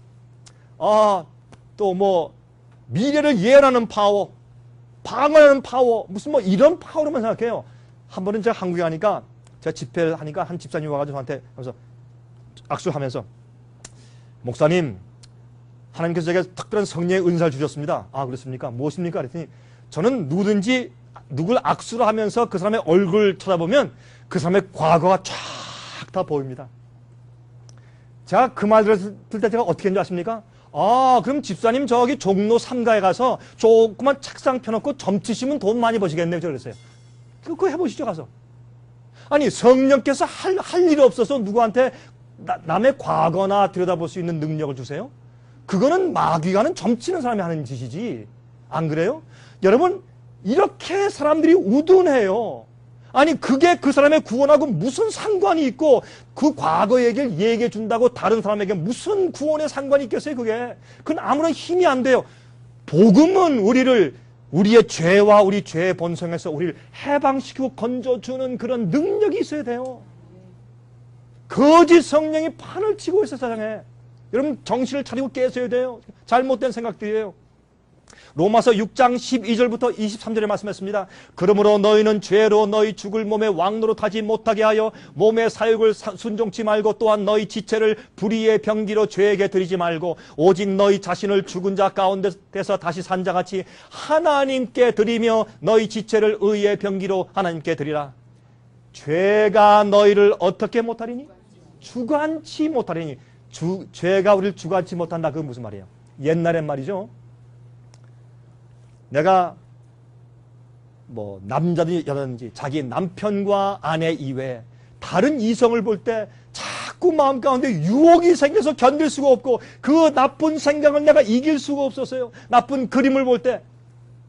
요즘에요, 한국에 채팅, 여러분 다 아시죠?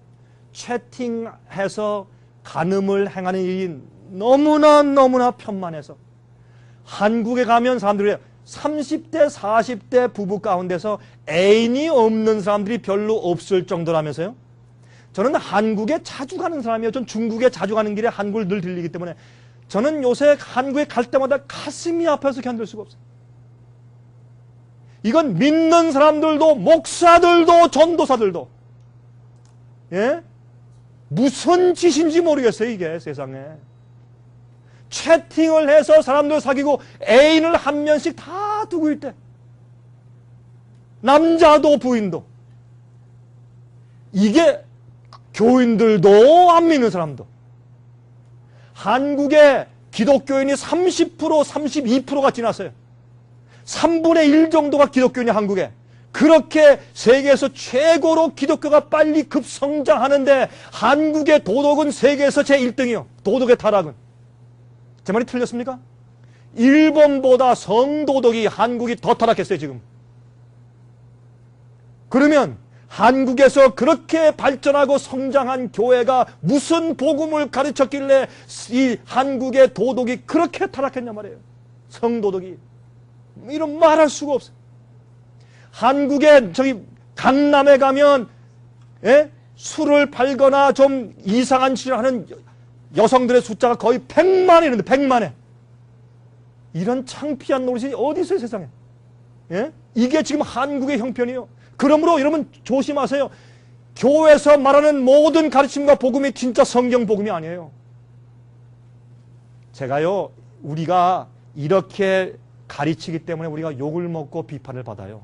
그래서요, 우리는요, 인기 있는 일을, 우리의 사업은 인기 있는 사업이 아니에요.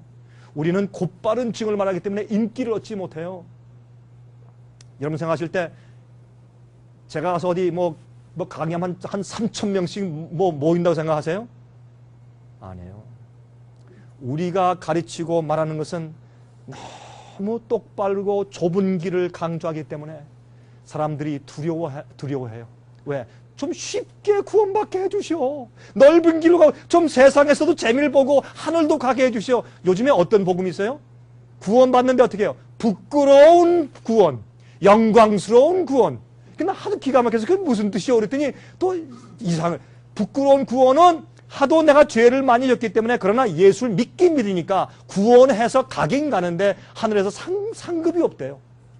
근데 영광스러운 구원은 뭐냐? 잘 믿었으니까 하늘에 가면 상품이 많고 계급도 아주 별도 많고 계급도 높은 지위에 올라가고 전부 인간적으로 생각을 하는 거예요. 하나님은 그런 분이 아니에요. 구원 받든지 멸망당하든지 둘 중에 하나지 부끄러운 구원, 영광스러운 구원 그런 게 없어요. 똑바른 구원을 우리가 이겨야 될 것입니다. 성경은 말하기를 죄가 너희를 주관치 못하니 죄가 우리를 컨트롤하지 못해요. 옛날엔 죄의 힘에 내가 맨날 질질 끌려다녔어. 그 죄를 안 질래야 안 질 수가 없어요. 그러나 이제는 죄가 나를 컨트롤하지 못해요. 성령께서 내 속에 계시고 예수님이 내 속에 사시기 때문에 내가 더 이상 죄의 주관을 받지 않아요. 자, 이는 너희가 법 아래 있지 아니하고 은혜 아래 있습니다. 아하, 여기에 문제가 생겨요. 사람들이 이거 말하면 자 보시오. 순종은 중요한 거 아닙니다. 우리는 다 죄니까 이제는 은혜로 구원받는 것이지. 그러나 자, 그 다음에 보시겠어요? 그런즉 어찌하리요? 14절만 사람들이 읽는다고요. 또 15절은 안 읽고. 그런즉 어찌하리요? 우리가 법 아래 있지 않고 은혜 아래 있으니 죄를 지으리요? 그럴 수 없느니라. 여러분 타협하지 마세요. 믿으려면 우리 똑바로 믿고 안 믿으려면 그만둡시다. 그렇게 해야지. 엉뚱하게 믿지. 아니 열심히 믿고 기도하고 새벽 기도하고 말이죠. 헌금 바치다가 나중에 지옥 가시지 말고 믿으려면 똑바로 믿읍시다. 예수 믿다가 구원받지 못하면 세상에 우리처럼 불쌍한 사람들이 어디 있겠어요. 사실 너희 자신을 종으로 들여 누구에게 순종하든지 그 순종함을 받는 자의 종이 되는 줄을 너희가 알지 못하느냐. 혹은 죄의 종으로 사망에 이르고 혹은 순종의 종으로 의에 이르느니라. 하나님께 감사리로다. 너희가 본래 죄의 종이더니 너희에게 전하여 준 바 교훈의 본을 마음으로 순종하여 죄에게서 해방되어 의에게 종이 되었느니라. 죄의 힘에서 해방되어서 의의 종이 되었어요. 이젠 의롭게 사는 것이 즐겁고 좋고 그렇게 하는 것이 손쉽게 되어 있어요. 왜? 주의 성령의 은혜가 내 속에 있기 때문에. 그것이 은혜 안에 있는 것이에요. 법 아래 있는다는 뜻은 법의 계명에 정죄받는 것이에요. 왜 계명에 정죄받는 것이에요? 내가 그 계명을 지금 계속 어기고 사니까 계명에 정죄받고 있는 거예요. 그게 법 아래에 있다는 뜻이에요. 은혜 아래에 있는 것은 내가 성령의 은혜 가운데 있기 때문에 성령의 은혜와 능력으로 이제 이거 하라 저거 하라 할 필요가 없어요. 이미 내 마음에서 법을 지키고 있기 때문에. 여러분 아침에 일어나면 이렇게 하세요. 아침에 일어나자마자 여러분 오늘 내가 내 남편의 돈을 훔치지 말아야지. 그게 매일 결심하세요? 그렇게 하세요? 그렇게 할 필요가 없어요. 왜? 당연한 것이니까. 왜 사랑하는 사람의 남편의 돈을 왜 훔쳐? 안 하죠. 또 여러분이 내가 오늘은 내가 내 부인을 죽이지 말아야지. 그렇게 결심하세요? 할 필요가 없어요. 왜? 당연한 것이니까. 그러므로 우리가 은혜 아래에 있으면 주님의 계명을 따라 사는 것이 자연스러운 것이에요. 주님을 사랑하니까. 그걸 말하는 것이에요. 은혜 아래 있으니까 마음대로 죄짓고 마음대로 계명을 범해도 구원받고 괜찮다. 그게 아니란 말이에요. 성경이 가르치는 거는. 그렇죠? 하나님께서 우리의 연약함을 이해하시더라도 우리의 의도와 우리의 마음과 동기를 보신다 그 말입니다. 자, 너희 육신이 연약함으로 내가 사람의 예대로 말하노니 전에 너희가 너희 지체를 부정과 불법에 들여 불법에 이르는 것 같이 이제는 너희 지체를 의에게 종으로 들여 거룩함에 이르라. 너희가 죄의 종이 되었을 때에는 의에 대하여 자유하였느니라. 너희가 그때 무슨 열매를 얻었느뇨. 이제는 너희가 그 일을 부끄러워하나니 이는 그 마지막이 무엇이라고요? 사망임이라 했어요. 사망임이라. 그러나 이제는 너희가 죄에게서 해방되고 하나님께 종이 되어 거룩함에 이르는 열매를 얻었으니 이 마지막은 무엇이라고요? 영생이라. 자 보세요. 예수님을 믿고 구원에 들어가요. 그 다음에 성령의 은혜 가운데 죄에게서 해방되고 하나님의 종이 되어서 거룩함에 이르는 성령의 열매를 맺어요. 무엇입니까? 예? 겸손과 사랑과 예? 양성과 그렇죠? 절제와 다 기억하시죠? 9가지 충성과 그런 모든 열매를 맺은 다음에 그 마지막이 뭐예요? 영생이에요. 영생이에요. 그러면 우리가 매일매일 성령 안에서 구원을 받는 경험을 계속해 나갈 때 그때 주님께서 우리에게 영생을 주신다고 설명되어 있어요. 죄의 삭은 사망이요 하나님의 은사는 그리스도 예수 우리 주 안에 있는 영생이니라 라고 성경을 말씀했어요. 로마서 8장 1절부터 4절 이 말씀을 사람들이 잘 이해하지 않으려고 그래요. 로마서 7장에 있는 말씀은 뭘 말씀하고 있어요? 로마서 7장은 오호라 나는 곤고한 사람이로다. 누가 나를 이 사망의 몸에서 나를 건져내려 하고 소리를 지르죠. 왜? 아무리 하려도 안 된다. 나는 의를 행하려고 해도 또 죄만 짓는다. 나는 선을 행하려고 했는데 자꾸 난 죄만 짓는다. 난 할 수 없다고 소리를 지르는 것은 무엇인가? 우리의 연약한 죄된 본성을 가진 죄인들의 소리 지르는 것이에요. 그런데 거기서 끝나지 않아요. 8장은 이렇게 끝나요. 보세요. 그러므로 이제 그리스도 예수 안에 있는 자에게는 결코 정죄함이 없어요. 예수를 믿는 자에겐 정죄함이 없습니다. 아멘 하세요? 아멘 합니다. 왜 정죄함이 없어요? 죄를 짓는데 정죄함이 없으면 그건 사기치는 거예요. 성경은 하나님은 거짓말 할 수가 없다 그랬죠? 근데 아니 보세요. 예수 안 믿는 사람이 도적질해. 그러면 정죄해. 똑같은 그리스도인이 도적질해. 정죄 안 해. 왜? 예수 믿으니까. 그러면 그건 사기예요. 그 말이 돼요? 세상의 법정도 그렇게 안 해요. 하나님은 그렇게 하시잖아요. 그러면 이게 무슨 말이냐? 예수 그리스도 안에 있는 자에게는 결코 정죄함이 없어요. 왜 그런 줄 아세요? 보세요. 이는 그리스도 예수 안에 있는 생명의 성령의 법이 죄와 사망의 법에서 너를 해방하였습니다. 그러니까 정죄함. 이제는 죄에 끌려다니지 않고 의로운 생활을 살게 되기 때문에 정죄함을 받지 않는단 말이에요. 변화를 받았으니까. 자, 율법이 육신으로 말미암아 연약하여 할 수 없는 그것을 하나님은 하시나니 곧 죄를 인하여 자기 아들을 죄 있는 육신의 모양으로 보내어 육신의 죄를 정하사 육신을 쫓지 않고 그 영을 쫓아 행하는 우리에게 무슨 요구를? 율법의 요구를 이루어지게 하려 하심이니라. 율법의 요구가 뭐예요? 간음하지 말라. 율법의 요구예요. 탐내지 말라. 우상 숭배하지 말라. 내 부모를 공경하라. 하나님의 이름을 망령되 일컫지 말라. 그렇죠? 도적질하지 말라. 이웃에 대해서 거짓 증거하지 말라. 이것이 율법의 요구예요. 그런데 우리는 성령의 은혜 가운데 거듭난 경험이 없을 때 그것을 이룰 수가 없어. 아무리 안 하려고 해도 안 할 수가 없어요.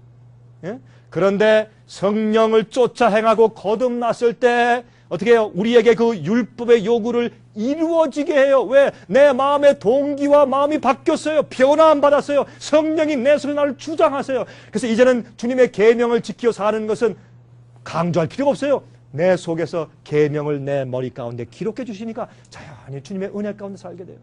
주님의 뜻을 어기면 금방 양심의 가책이 오고 회개하게 되어 있어요. 고치게 되어 있어요. 주님의 뜻대로 사는 것이 즐겁게 되어 있어요.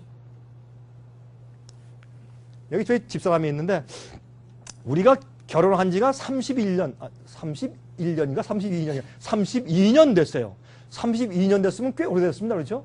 근데 32년 동안 제가 지금까지 가졌던 부인은 한 사람밖에 없습니다. 근데 32년 동안 결혼을 했는데 32년 동안 살면서 말이죠. 참 우리가 여러 가지 그 경험을 많이 했는데 저는 요즘 보니까 목사들도 봉급이 많대요. 뭐 목사들도 차도 좋은 차 타고 다니고 봉급도 많고 잘 사는 분들이 많은데 저는 지금까지 32년 동안 결혼 생활하고 30년이 지나도록 제가 이 참 목사로서 일을 해왔는데 참 고생 지질이 했어요. 이사 많이 다니고 고생 많이 하고 그런데 우리 사람이 꾸역꾸역 저렇게 따라다녀요. 불평하지 않고. 그거 왜 그럴까요? 예? 육신을 쫓지 않고 그 영을 쫓아 행하는 우리에게 율법의 요구를 이루어지게 해. 억지로 하는 게 아니에요. 예? 우리가 주님을 따라 순종한다고 순종해야지 내가 따라가야 주님의 뜻대로 해야지 그런 건 하는 게 아니에요. 자연히 돼야 돼. 그게 성령의 은혜 가운데 감동해서 그게 돼야 돼요. 내가 남을 미워해서 당장 가서 때리고 싶어서 막 하고 싶다가도 주님의 십자가를 생각하고 나 같은 죄인을 위해서 팔을 벌리신 주님을 생각할 때 마음의 증오가 녹아져 버려서 그 형제한테 가서 손을 내밀게 돼 있어. 이렇게.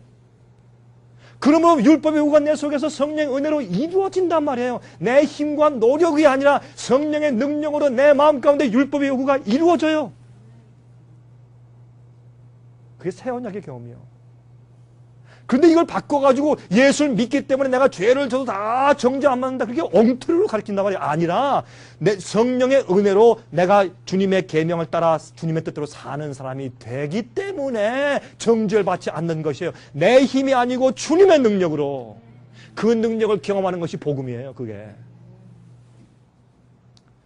에베소 2장 1절부터 10절 보세요. 너희의 허물과 죄로 죽었던 너희를 살리셨도다. 그때 너희가 그 가운데서 행하여 이 세상 풍속을 쫓고 공중의 권세 잡은 자를 따랐으니 곧 지금 불순종의 아들들 가운데서 역사하는 영이라.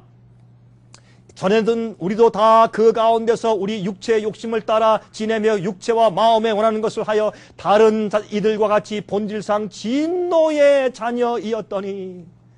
우리가 원래 그랬죠. 우리가 다 진노의 원래부터 본질상 우린 진노의 자녀였어요. 본질상. 어떤 사람은 그래요.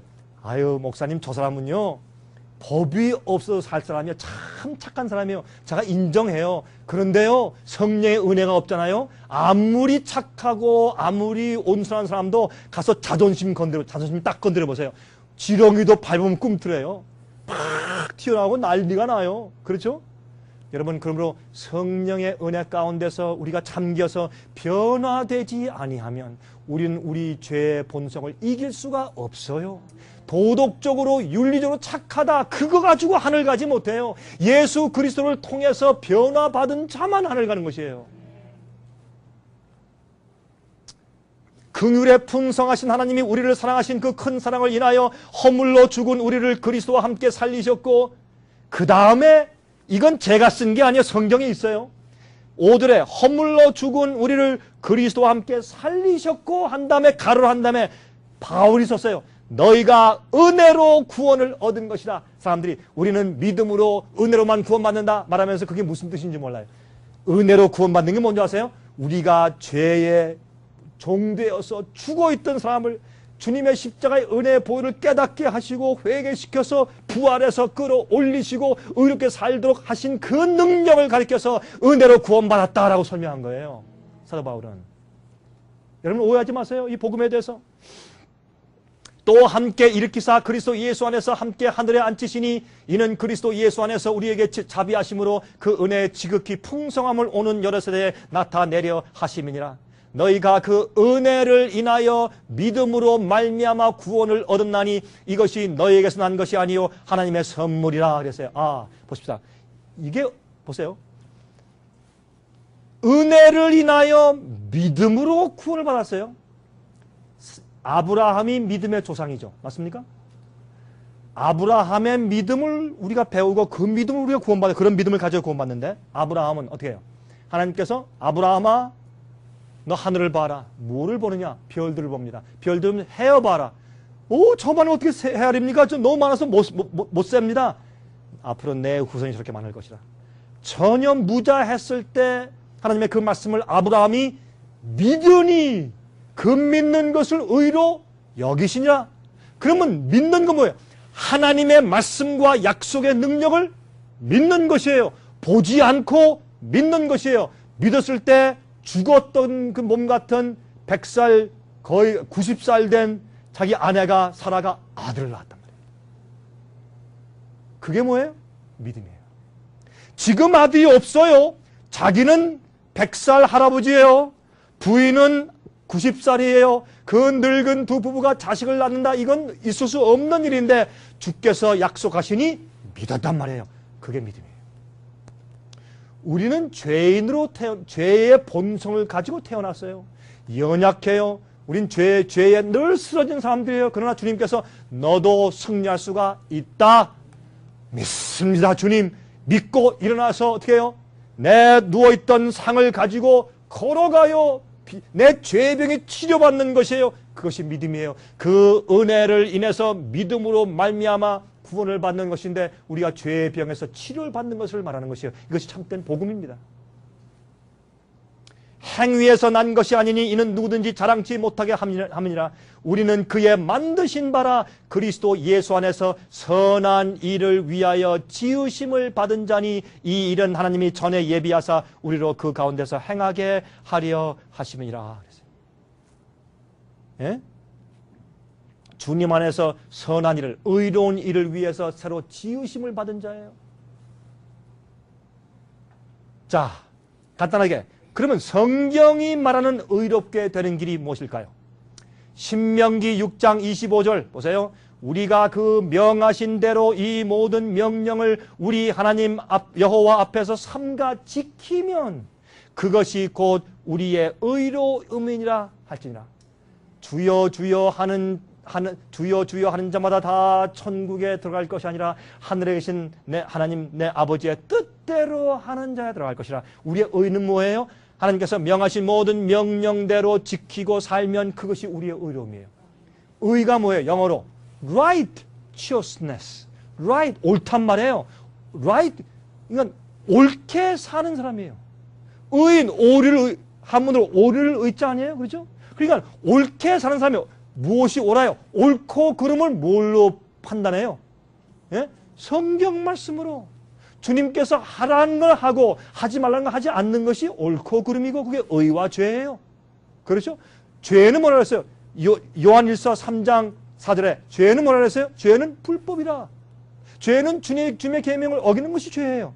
그게 그 판단밖에는 그러면 죄는 뭐냐? 나쁜 느낌이 죄냐? 뭐가 죄예요? 죄는 주님의 말씀을 어기는 것이 죄예요.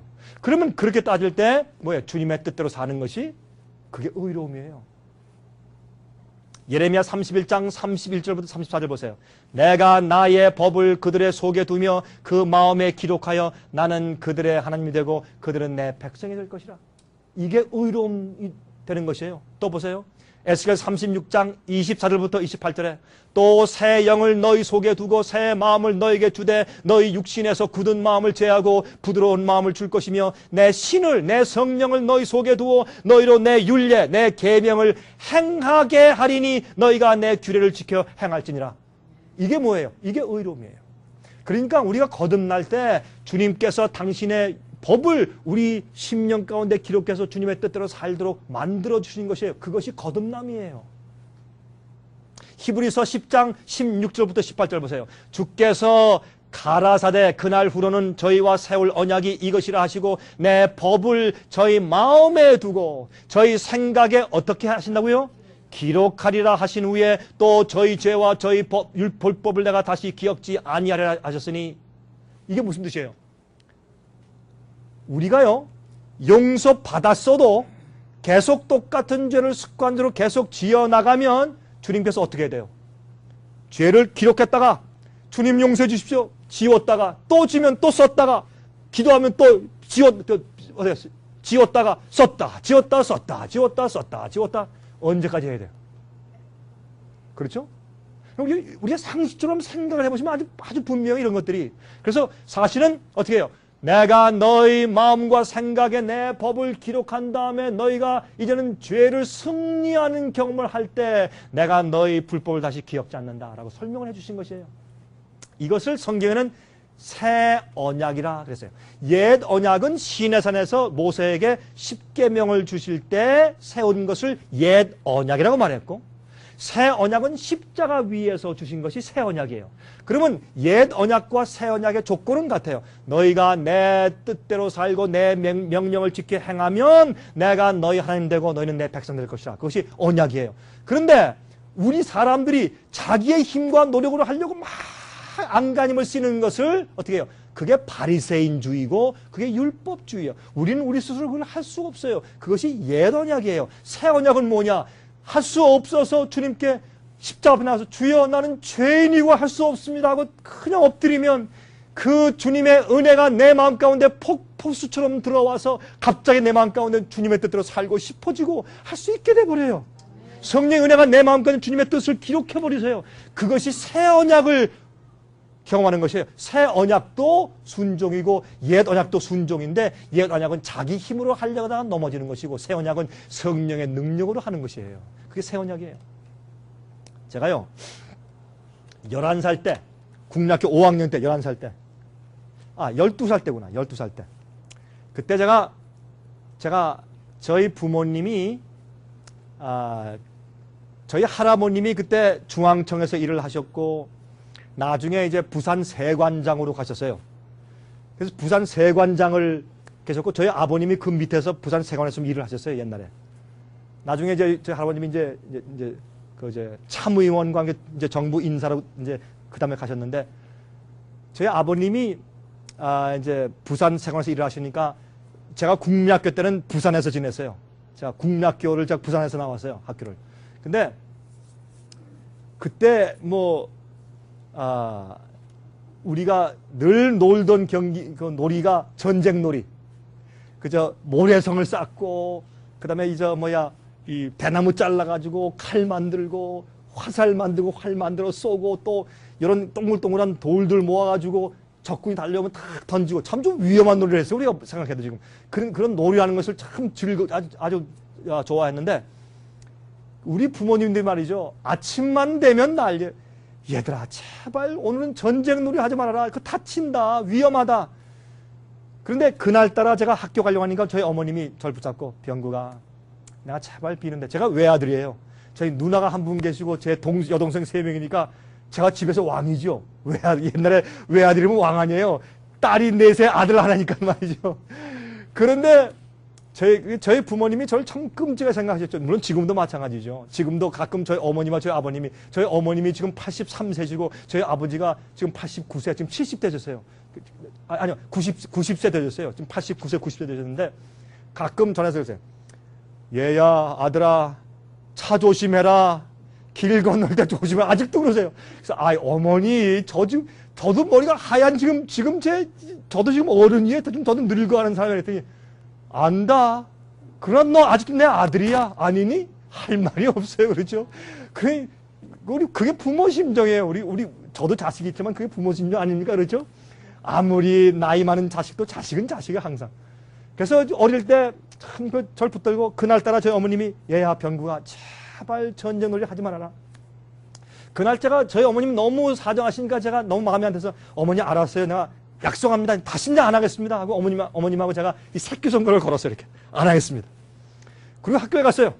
학교 갔다가 끝마치고 집에 돌아오는데 저희 친구들이 그 광장에서 막 또 전쟁놀이 하는데 그날따라 그 놀이가 그렇게 재밌게 보이는 거예요. 왜요? 약속을 했으니까. 죄의 유혹은 강한 거예요. 안 하겠다고 약속을 하면 더 하고 싶어. 그래 안 그래요? 여러분 나 주님 뜻대로 살겠습니다 하고 약속하고 내가 하면 유혹이 더 오죠? 나 안 하겠다고 약속하니까 그날따라 더 매력있게 보이는 거예요. 눈을 들고 걸어가려고 막 하니까 옆에서 부릅니다. 병구가 들어와서 한번 하자. 안 돼, 나 어머니하고 약속했어. 그러니까 또 놀리죠 또. 예? 또 별 얘기하면 다 놀려요. 근데 제가 걷는데 빨리 가면 될 텐데 제 걸음을 좀 천천히 갔습니다. 여러분 유혹을 느낄 때 빨리 도망가세요. 다윗도 궁전 위에 걷다가 밧세바를 보았어요. 유혹을 보았을 때 얼른 도망가야 돼요. 근데 자꾸 보면서 주님 나 도와주세요. 약합니다. 도와주세요 하면 빠지게 돼 있어요. 그렇죠? 여러분 유혹을 보면서 기도하지 말고 도망가면서 기도해야 돼요. 우리가 유혹당하면. 맞습니까? 아니 왜 이 얘기엔 아멘 소리가 적으세요? 여러분 아멘 하세요? 여러분 유혹을 받고 시험 당할 땐 도망가면서 기도하세요. 자꾸 보면서 기도하면 우리 약해져요. 우리가 하나님과 협력을 해야지 우리가 승리하죠. 그렇죠? 주님께서 손을 내밀 때 우리가 붙잡아야 올라가죠. 아무리 생명줄을 던져줘도 우리가 붙잡지 않으면 우리가 구원받을 수 없는 것이에요. 우리의 협력과 주님의 능력이 합쳐져야 구원이 이루어질 수 있는 것입니다. 자, 그래서 제가 그때 너무 마음이 약해져서 한 번만 하자. 옷을 탁 벗고 들어갔어요. 들어가서 한 번 그저 더 하는데 그날따라 그렇게 맛있어요. 그게 재밌어요. 여러분 법을 어길 때요. 그 스릴이 있어요. 법을 어길 때 그 짜릿한 맛이 있어요. 죄의 잠깐 동안의 쾌락이 있습니까? 없습니까? 있어요. 그러나 그 쾌락이 잠깐 지나면 멸망이에요. 괴로워요. 그렇죠? 자, 근데 열심히 제가 막 하는데 너무 재밌어요. 그런데 적군이 한 명이 달려와요. 제가 조그만 돌을 탁 집어가지고 적군이 향해서 탁 던졌는데 이 돌이 이렇게 빙 돌고 바람을 타더니 옆에 지나가는 행상 아주머니의 이마를 쳤어요. 아주머니가 아야 하고 쓰러졌는데 보니까 피가 흘러요. 제가 어릴 때 얼마나 그 무서웠는지 아주머니 죄송해요. 용서하세요. 죄송해요. 하고 도망갔습니다. 막 도망을 가는데 가만히 뛰어가면서 보니까 도망갈 데가 없어요. 내가 어딜 가지? 할 수 없이 우리 집으로 뛰어 들어가서 우리 집에 그때 집이 좀 컸어요. 집에 앞에 있는 정원에 나무 뒤에 가서 딱 숨었어요. 여러분이시요. 오늘 저녁에 여러분 지은 죄 때문에 아직도 용서받은 그런 확신이 없기 때문에 하나님으로부터 도망가는 사람들이 있어요. 예수님께 오세요. 십자가 밑으로 오세요. 그리고 은혜를 받으세요. 우리가 갈 곳은 하나님 우리 아버지 집밖에 없어요. 그래서 제가 집에 뛰어 들어가서 그 나무 뒤에 숨었어요. 숨었는데 조금 있으니까 그냥 뭐 대문에 놓고 자놨어요. 근데 대문 아니에요. 우리 어머님이 놀래서 부엌에서 일하시다가 나가서 문을 여니까 제가 이제 나무 그 잎사귀사로 탁 보고 있으니까 거기에 이 제 돌에 맞은 행상 아주머니가 탁 서 있고 우리 친구들이 탁 이렇게 옆에 들이 일러 바치는 거예요. 어머니 병국이었어요. 병국이가 일러 바치는 거예요. 아이고 나 이제 죽었구나 이제. 근데 이제 저희 어머님이 제가 개구장이었으니까 참 제가 개구장이었어요. 어릴 때. 그러니까 저희 어머님이 이런 또 약품 그릇을 들고 나가서 좀 이렇게 해줘도 안 되니까 얼른 데리고 병원에 가셨어요. 나중에 보니까 5바늘을 꼬매었어요. 그 아주머니가. 제가 얼마나 미안한지 5바늘을. 그래서 이제 나중에 돈을 좀 줘서 아주머니를 보냈어요. 그 다음에 어머님이 돌아오셨는데 문제는 여기 있어요. 돌아오셨는데 저를 찾지 않으시는 거예요. 그냥 뭐 요리하시고 마당을 쓸고 그냥 또 찬미를 부르세요. 또 찬미를 나의 갈 길 다가도 찬송을 부르시면서 마당을 쓸고 그러니까 제 마음이 더 불안해. 아니 이놈 나와 하고 때리시면 차라리 속이 시원할 텐데 찬송을 부르면서 아무 일도 생기지 않은 것처럼 그냥 일을 하시니까 이게 더 불안한 거예요. 근데 한참 지난 다음에 해가 서늘 지려고 할 때 그때까지 제가 이 나무 뒤에 숨어 있었어요. 근데 나중에 해가 서늘 지려고 하니까 저희 어머님이 제가 숨어 있는 장소로 이렇게 오시더니 제가 어디에 숨어 있는지 다 아셨어요 벌써. 저 얼마나 창피해요. 앞에 와서 한 얘기가 얘야 저녁 먹을 시간 됐다. 그 한 말씀 하셨어요. 얘야 저녁 먹을 시간 됐다. 제가 그 소리를 들으니까 그만 눈물이 콱 나려 그랬어요. 일어났는데 얼마나 창피한지 막 쥐구멍 있으면 들어가고 싶어요. 다 고개를 숙이고 따라 들어갔죠. 따라 들어가 보니까 방에 들어가니까 진수성찬을 차려놨어요. 제가 제일 좋아하는 음식만 잔뜩 차려놨어요. 그리고 들어와서 먹자. 너희 동생을 좀 들어와서 불러라. 그래서 불러서 다 들어왔어요. 기도하고 먹으려고 하는데 초인종이 울렸는데 저희 아버님이 그날따라 일찍 집에 오셨어요. 일찍 들어오면서 뭐라 하냐면 여보 오늘 무슨 일 없어? 그러고 들어오시는 거예요. 제가 안 가서 아이고 나 이제 죽었다 이제. 그런데 저희 어머님이 아니요. 제가 잘 지냈습니다. 괜찮아요. 저희 어머님 말씀하지 않았어요. 같이 이제 기도하고 식사를 하는데 3분의 1도 못 먹었어요. 제가 식사하는데 이게 목에서 뭐가 오는데 이게 뭐 먹을 수가 있어요. 제가. 목이 막혀서. 제가 숟갈 놓고 제가 울기 시작했어요. 흐느껴 막 울기 시작했어요. 여러분 제가 그날 밤에 왜 울었는지 아세요? 제가 곧 들켜서 아버지한테 제가 회초리를 맞을 거 두려워서 운 거 아니에요. 물론 제가 그 아주머니가 미안했지만 아주머니한테 미안한 마음 때문에 운 것도 아니에요. 제가 그때 운 거는 저희 어머니의 사랑에 감동돼서 울어버렸어요. 너무 감동돼서. 어떻게 이렇게 못된 나를 어머니는 저렇게 맨날 감싸주시고 어떻게 사랑하시는가. 그것 때문에 제가 그때 울었어요. 그날 제가 하나 배웠어요.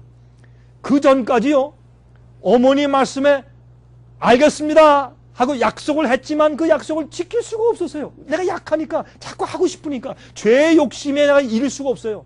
그런데 그날따라 이상한 생각이 들었어요. 내가 내 어머니의 마음을 저렇게 아프게 해드릴 필요가 있는가?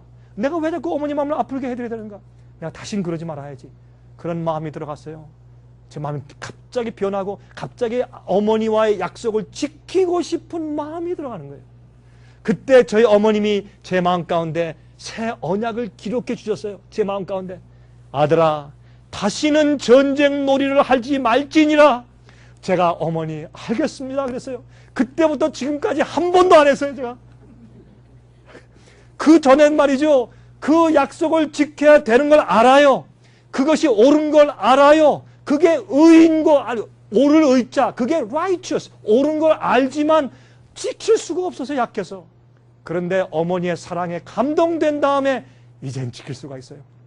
감사해서 어머니의 마음을 아프게 해드리고 싶은 마음이 없기 때문에 이젠 지킬 수가 있어요. 그것이 복음의 능력이에요. 왜 우리가 죄를 승리할 수 있어요? 나를 위해 십자가에 돌아가셔서 엄청난 대가를 지신 주님의 사랑에 감동되면 난 주님을 위해서 그 일을 하고 싶어요. 주님의 마음을 아프시게 하고 내가 못 박은, 주님을 십자가에 못 박은 내 죄를 다시 반복하고 싶은 마음이 안 생겨요. 쓰러지고 다시 실수하면 주님께 눈물 흘리고 회개하게 돼 있어요. 마음이 바뀌어져요. 그것이 새 언약이에요. 새로운 경험이에요. 이게 복음입니다. 복음은 죄가 너희를 다시는 주관치 못하리니 너희가 은혜 아래에 있습니다. 그렇게 말하는 것이 그게 복음인 것입니다. 자, 순종을 주님께서 우리에게 요구하시는 이유가 있어요. 요한계시록 14장 23절 보세요. 예수께서 대답하여 말씀하시되 사람이 나를 사랑하면 내 말을 지키리니 내 아버지께서 저를 사랑하실 것이요 우리가 저에게 와서 거처를 저와 함께 하리라. 우리가 주님의 말씀을 순종할 때 주님이 우리 마음 가운데 내재할 수 있어요. 여러분 사도행전 5장 30절에 말씀하기를 순종하는 자들에게 주시는 성령이 그러하니 그랬어요. 주님께서 우리가 순종하는 자들에게, 굴복한 자들에게 성령을 주신다 그랬어요. 반역한 자들에게 성령을 주시잖아요. 예수 이름을 믿는다고 하면서 반역한 사람은 믿는 것이 아닙니다. 요한계시록 12장 17절 보세요. 마지막 시대에 참된 주님의 참된 증인 마지막 백성 여자의 남은 무리를 강조하면서 성경은 뭐라고 말하나 보십시다. 용이 여자에게 분노하여 돌아가서 그 여자의 남은 자손 곧 하나님의 계명을 지키며 예수의 증거를 가진 자들로 더불어 싸우려고 바다 모래 위에 섰더라 그랬어요. 분명하죠. 주님의 뜻대로 사는 사람들이고 계명을 지키는 사람들이라고 이렇게 말했어요. 그런 사람들을 용이 마귀가 미워한다 그랬어요. 아무나 미워하는 게 아니에요. 요한계시록 14장 12절 보세요. 성도들의 인내가 여기 있나니 왜요? 짐승의 표의 환난을 지나려면 인내가 필요해요. 핍박을 받으니까 무슨 인내예요? 저희는 하나님의 계명과 예수 믿음을 지키는 자니라. 예수를 믿는 믿음만이 아니에요. 하나님의 계명을 지키는 이를 병합해서 참된 복음을 믿고 사는 사람들이에요. 그런 자들이 마지막 성도들의 인내를 가진 마지막 백성들이라고 말이에요. 여러분이시여 요한계시록 19장 7절 8절 말씀하기를 우리가 즐거워하고 크게 기뻐하여 그에게 영광을 돌리세 어린 양의 혼인 기약이 이르렀고 그 아내가 예비하였으니 그에게 허락하사 빛나고 깨끗한 세마포를 입게 하셨은즉 이 세마포는 성도들의 무엇이라고요? 옳은 행실이로다. 이게 뭐예요? 의로운 삶이란 말이에요. 의로운 품성이란 말이에요. 그러므로 성경은 아주 분명하게 영원한 복음을 설명하고 있어요. 자, 이렇게 이해하면 오늘날 교회 안에, 많은 교회 안에 값싼 잘못된 타협된 복음이 가르쳐지고 있지 않느냐 그 말입니다. 그래서 마지막에 어떻게 해요? 영원한 복음에 대해서 이렇게 경고하고 있어요. 성경은 우리에게. 요한계시록 22장 11절부터 14절 불의를 하는 자는 그대로 불의를 하고 더러운 자는 그대로 더럽고 의로운 자는 그대로 의를 행하고 거룩한 자는 그대로 거룩되게 하라. 이게 무슨 말입니까? 마지막 시대 이제 은혜 시간이 끝날 때요. 우리가 지금까지 성령과 협력해서 준비된 품성이 딱 고정돼요. 딱 그래서 의로운 사람 의롭게 딱 포장돼서 인쳐지고 고정되고 악한 사람은 악하게 딱 고정돼서 더 이상 회개할 기회가 지나가 버립니다. 그때는 은혜 시간이 끝나요. 그때는 이 세상에 두 무리만 있어요. 짐승의 표를 받은 무리와 하나님의 인을 받은 무리와 두 무리만 쫙 갈라지게 됐어요. 지금은 몰라요. 두 무리만 생기게 됐어요. 자, 12절 보라 내가 속히 오리니 내가 줄 상이 내게 있어 각 사람에게 그의 일한 대로 갚아주리라. 나는 알파와 오메가요 처음과 나중이요 시작과 끝이라. 그 두루마기를 빠는 자들은 복이 있나니. 이 말씀을 영어 성경, 한국말 성경 번역이 조금 부족해요. 영어 성경을 말씀하기를 하나님의 계명을 행하는 자들은 복이 있나니 그랬어요. Those who do the commandments of God. 그렇게 됐어요. 영어 성경에는. 이는 저희가 생명나무에 나아가며 문들을 통하여 성에 들어갈 권세를 얻으려 함이로다 그랬어요. 성경은 너무나 분명하게 설명되어 있는 것을 볼 수가 있습니다. 여러분이세요. 우리는 주님께 나가서 우리 마음 가운데 숨어있는 모든 죄악적인 요소를 주님께 바치고 고백해야 합니다. 보세요. 누가복음 18장 8절을 말씀하기를 그러나 인자가 올 때 세상에서 믿음을 보겠느냐 그랬어요. 지금 이 세상에 믿는 사람들이 너무나 많은데 예수께서 말씀하기를 내가 이 땅에 다시 올 때 세상에서 참된 믿음을 보겠느냐 이렇게 말씀하셨단 말이에요.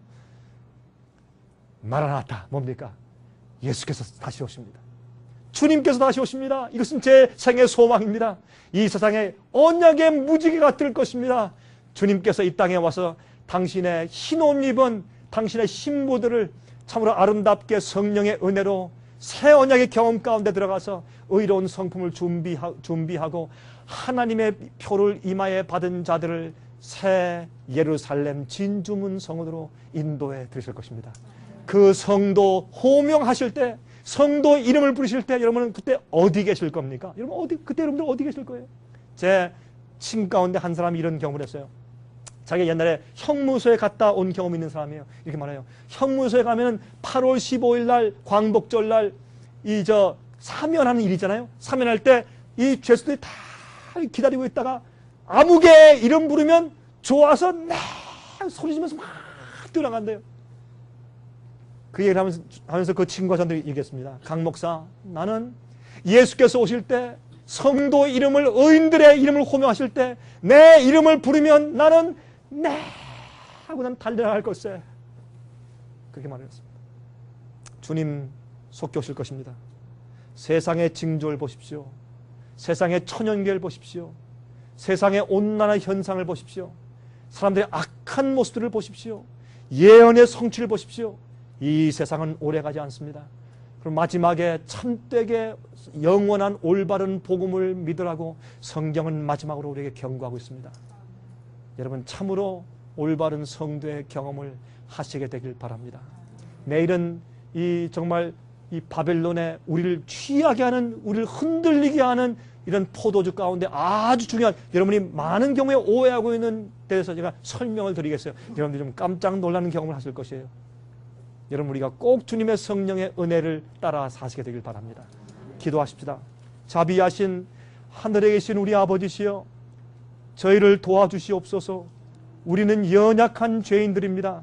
우리의 힘과 노력으로 아무것도 할 수 없으므로 우리는 우리 구세주 예수님, 사랑의 예수님 십자가 밑에 무릎 꿇고 우리 자신을 주 앞에 굴복할 수밖에 없사오니 주님이시여 우리를 불쌍하게 여기시고 우리를 붙들어서 세우시되 우리의 죄를 용서하시고 죄의 힘을 우리 속에서 깨뜨려 두시며 주님의 뜻대로 순종해 살 수 있는 새로운 언약을 주시길 기도합니다.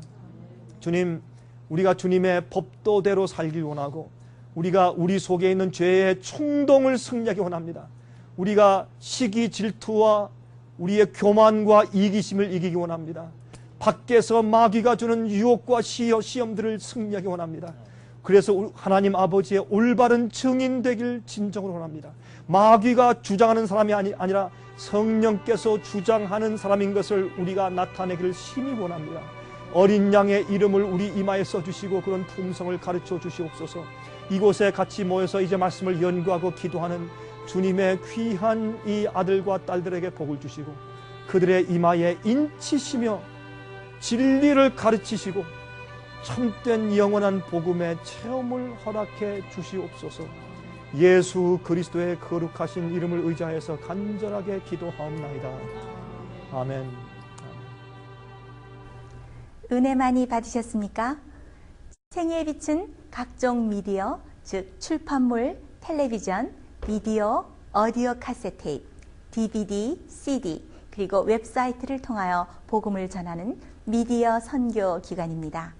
생애의 빛에서 이루어지는 선교 사업을 크게 5가지로 나누어 소개하면 다음과 같습니다. 첫째로 생애의 빛은 가정과 건강과 참된 신앙을 소개하는 월간지 살아남는 이들을 매달 발간하고 있습니다. 가정과 건강 문제뿐만 아니라 참된 신앙과 성경에 나타나 있는 중요한 진리들에 대하여 매달 깊이 있게 다루는 최고의 신앙지입니다. 둘째로 생애의 빛은 미국의 주요 도시에서 텔레비전 선교 방송을 하고 있습니다. 많은 분들은 생애의 빛 선교 방송을 통하여 복음을 발견하고 새로운 생애를 살아가고 있습니다. 셋째로 생애의 빛에서는 우편 통신을 통하여 평신도들의 성경 연구를 도와드리는 성경통신학교를 운영하고 있습니다. 성경에 나타나 있는 중요한 문제들에 대하여 체계 있게 공부하기를 원하시는 분들은 성경 연구 단기 코스와 계시록을 통한 성경 교리 연구, 또한 요한계시록 연구 과목을 신청하시기 바랍니다. 교재 및 모든 비용이 무료인 생애의 빛 성경 연구 과정을 통하여 복음과 예언 문제를 가장 쉽고 체계 있게 공부하시기 바랍니다. 넷째로 생애의 빛은 예언 연구를 위하여 특별하게 제작된 비디오 시리즈를 나누어 드리고 있습니다. 성경 구약과 신약의 대표적 예언서인 다니엘서와 요한계시록을 처음부터 마지막까지 자세하게 해설해 드리는 예언 연구 비디오 시리즈를 통하여 많은 분들이 성경과 미래에 대한 새로운 시야를 가지고 살아가게 되었습니다. 마지막 시대의 복음과 비밀이 담겨져 있는 다니엘과 요한계시록 비디오 시리즈를 신청하셔서 새로운 영적 부흥을 체험하시기 바랍니다. 다섯째로 생애의 빛은 생애의 빛 원장이신 강병국 목사님의 예배 설교가 담겨져 있는 비디오와 오디오 테이프, DVD나 CD를 원하는 모든 그리스도인들에게 나누어 드리고 있습니다. 매주 생애의 빛 예배 설교 테이프를 받기 원하시는 분들은 생애의 빛으로 연락하여 신청하여 주시기 바랍니다. 끝으로 생애의 빛 선교 사업에 대해서 좀 더 자세하게 알기 원하시는 분들은 웹사이트 www.sostv.net를 방문하시기 바랍니다. 생애의 빛 웹사이트에는 지금까지 나온 모든 월간지와 비디오 테이프과 텔레비전 방송물들을 누구나 무료로 보실 수 있도록 준비되어 있습니다. 지금까지 소개해드린 생애의 빛 선교 교재들 중에서 원하시는 책자나 테이프 있으시면 무료 전화 1877-704-1004번으로 신청하여 주시기 바랍니다. 미국 동부 시간으로 월요일부터 금요일까지 9시에서 5시 사이에 전화해 주시기 바랍니다. 그럼 다음 시간까지 안녕히 계십시오.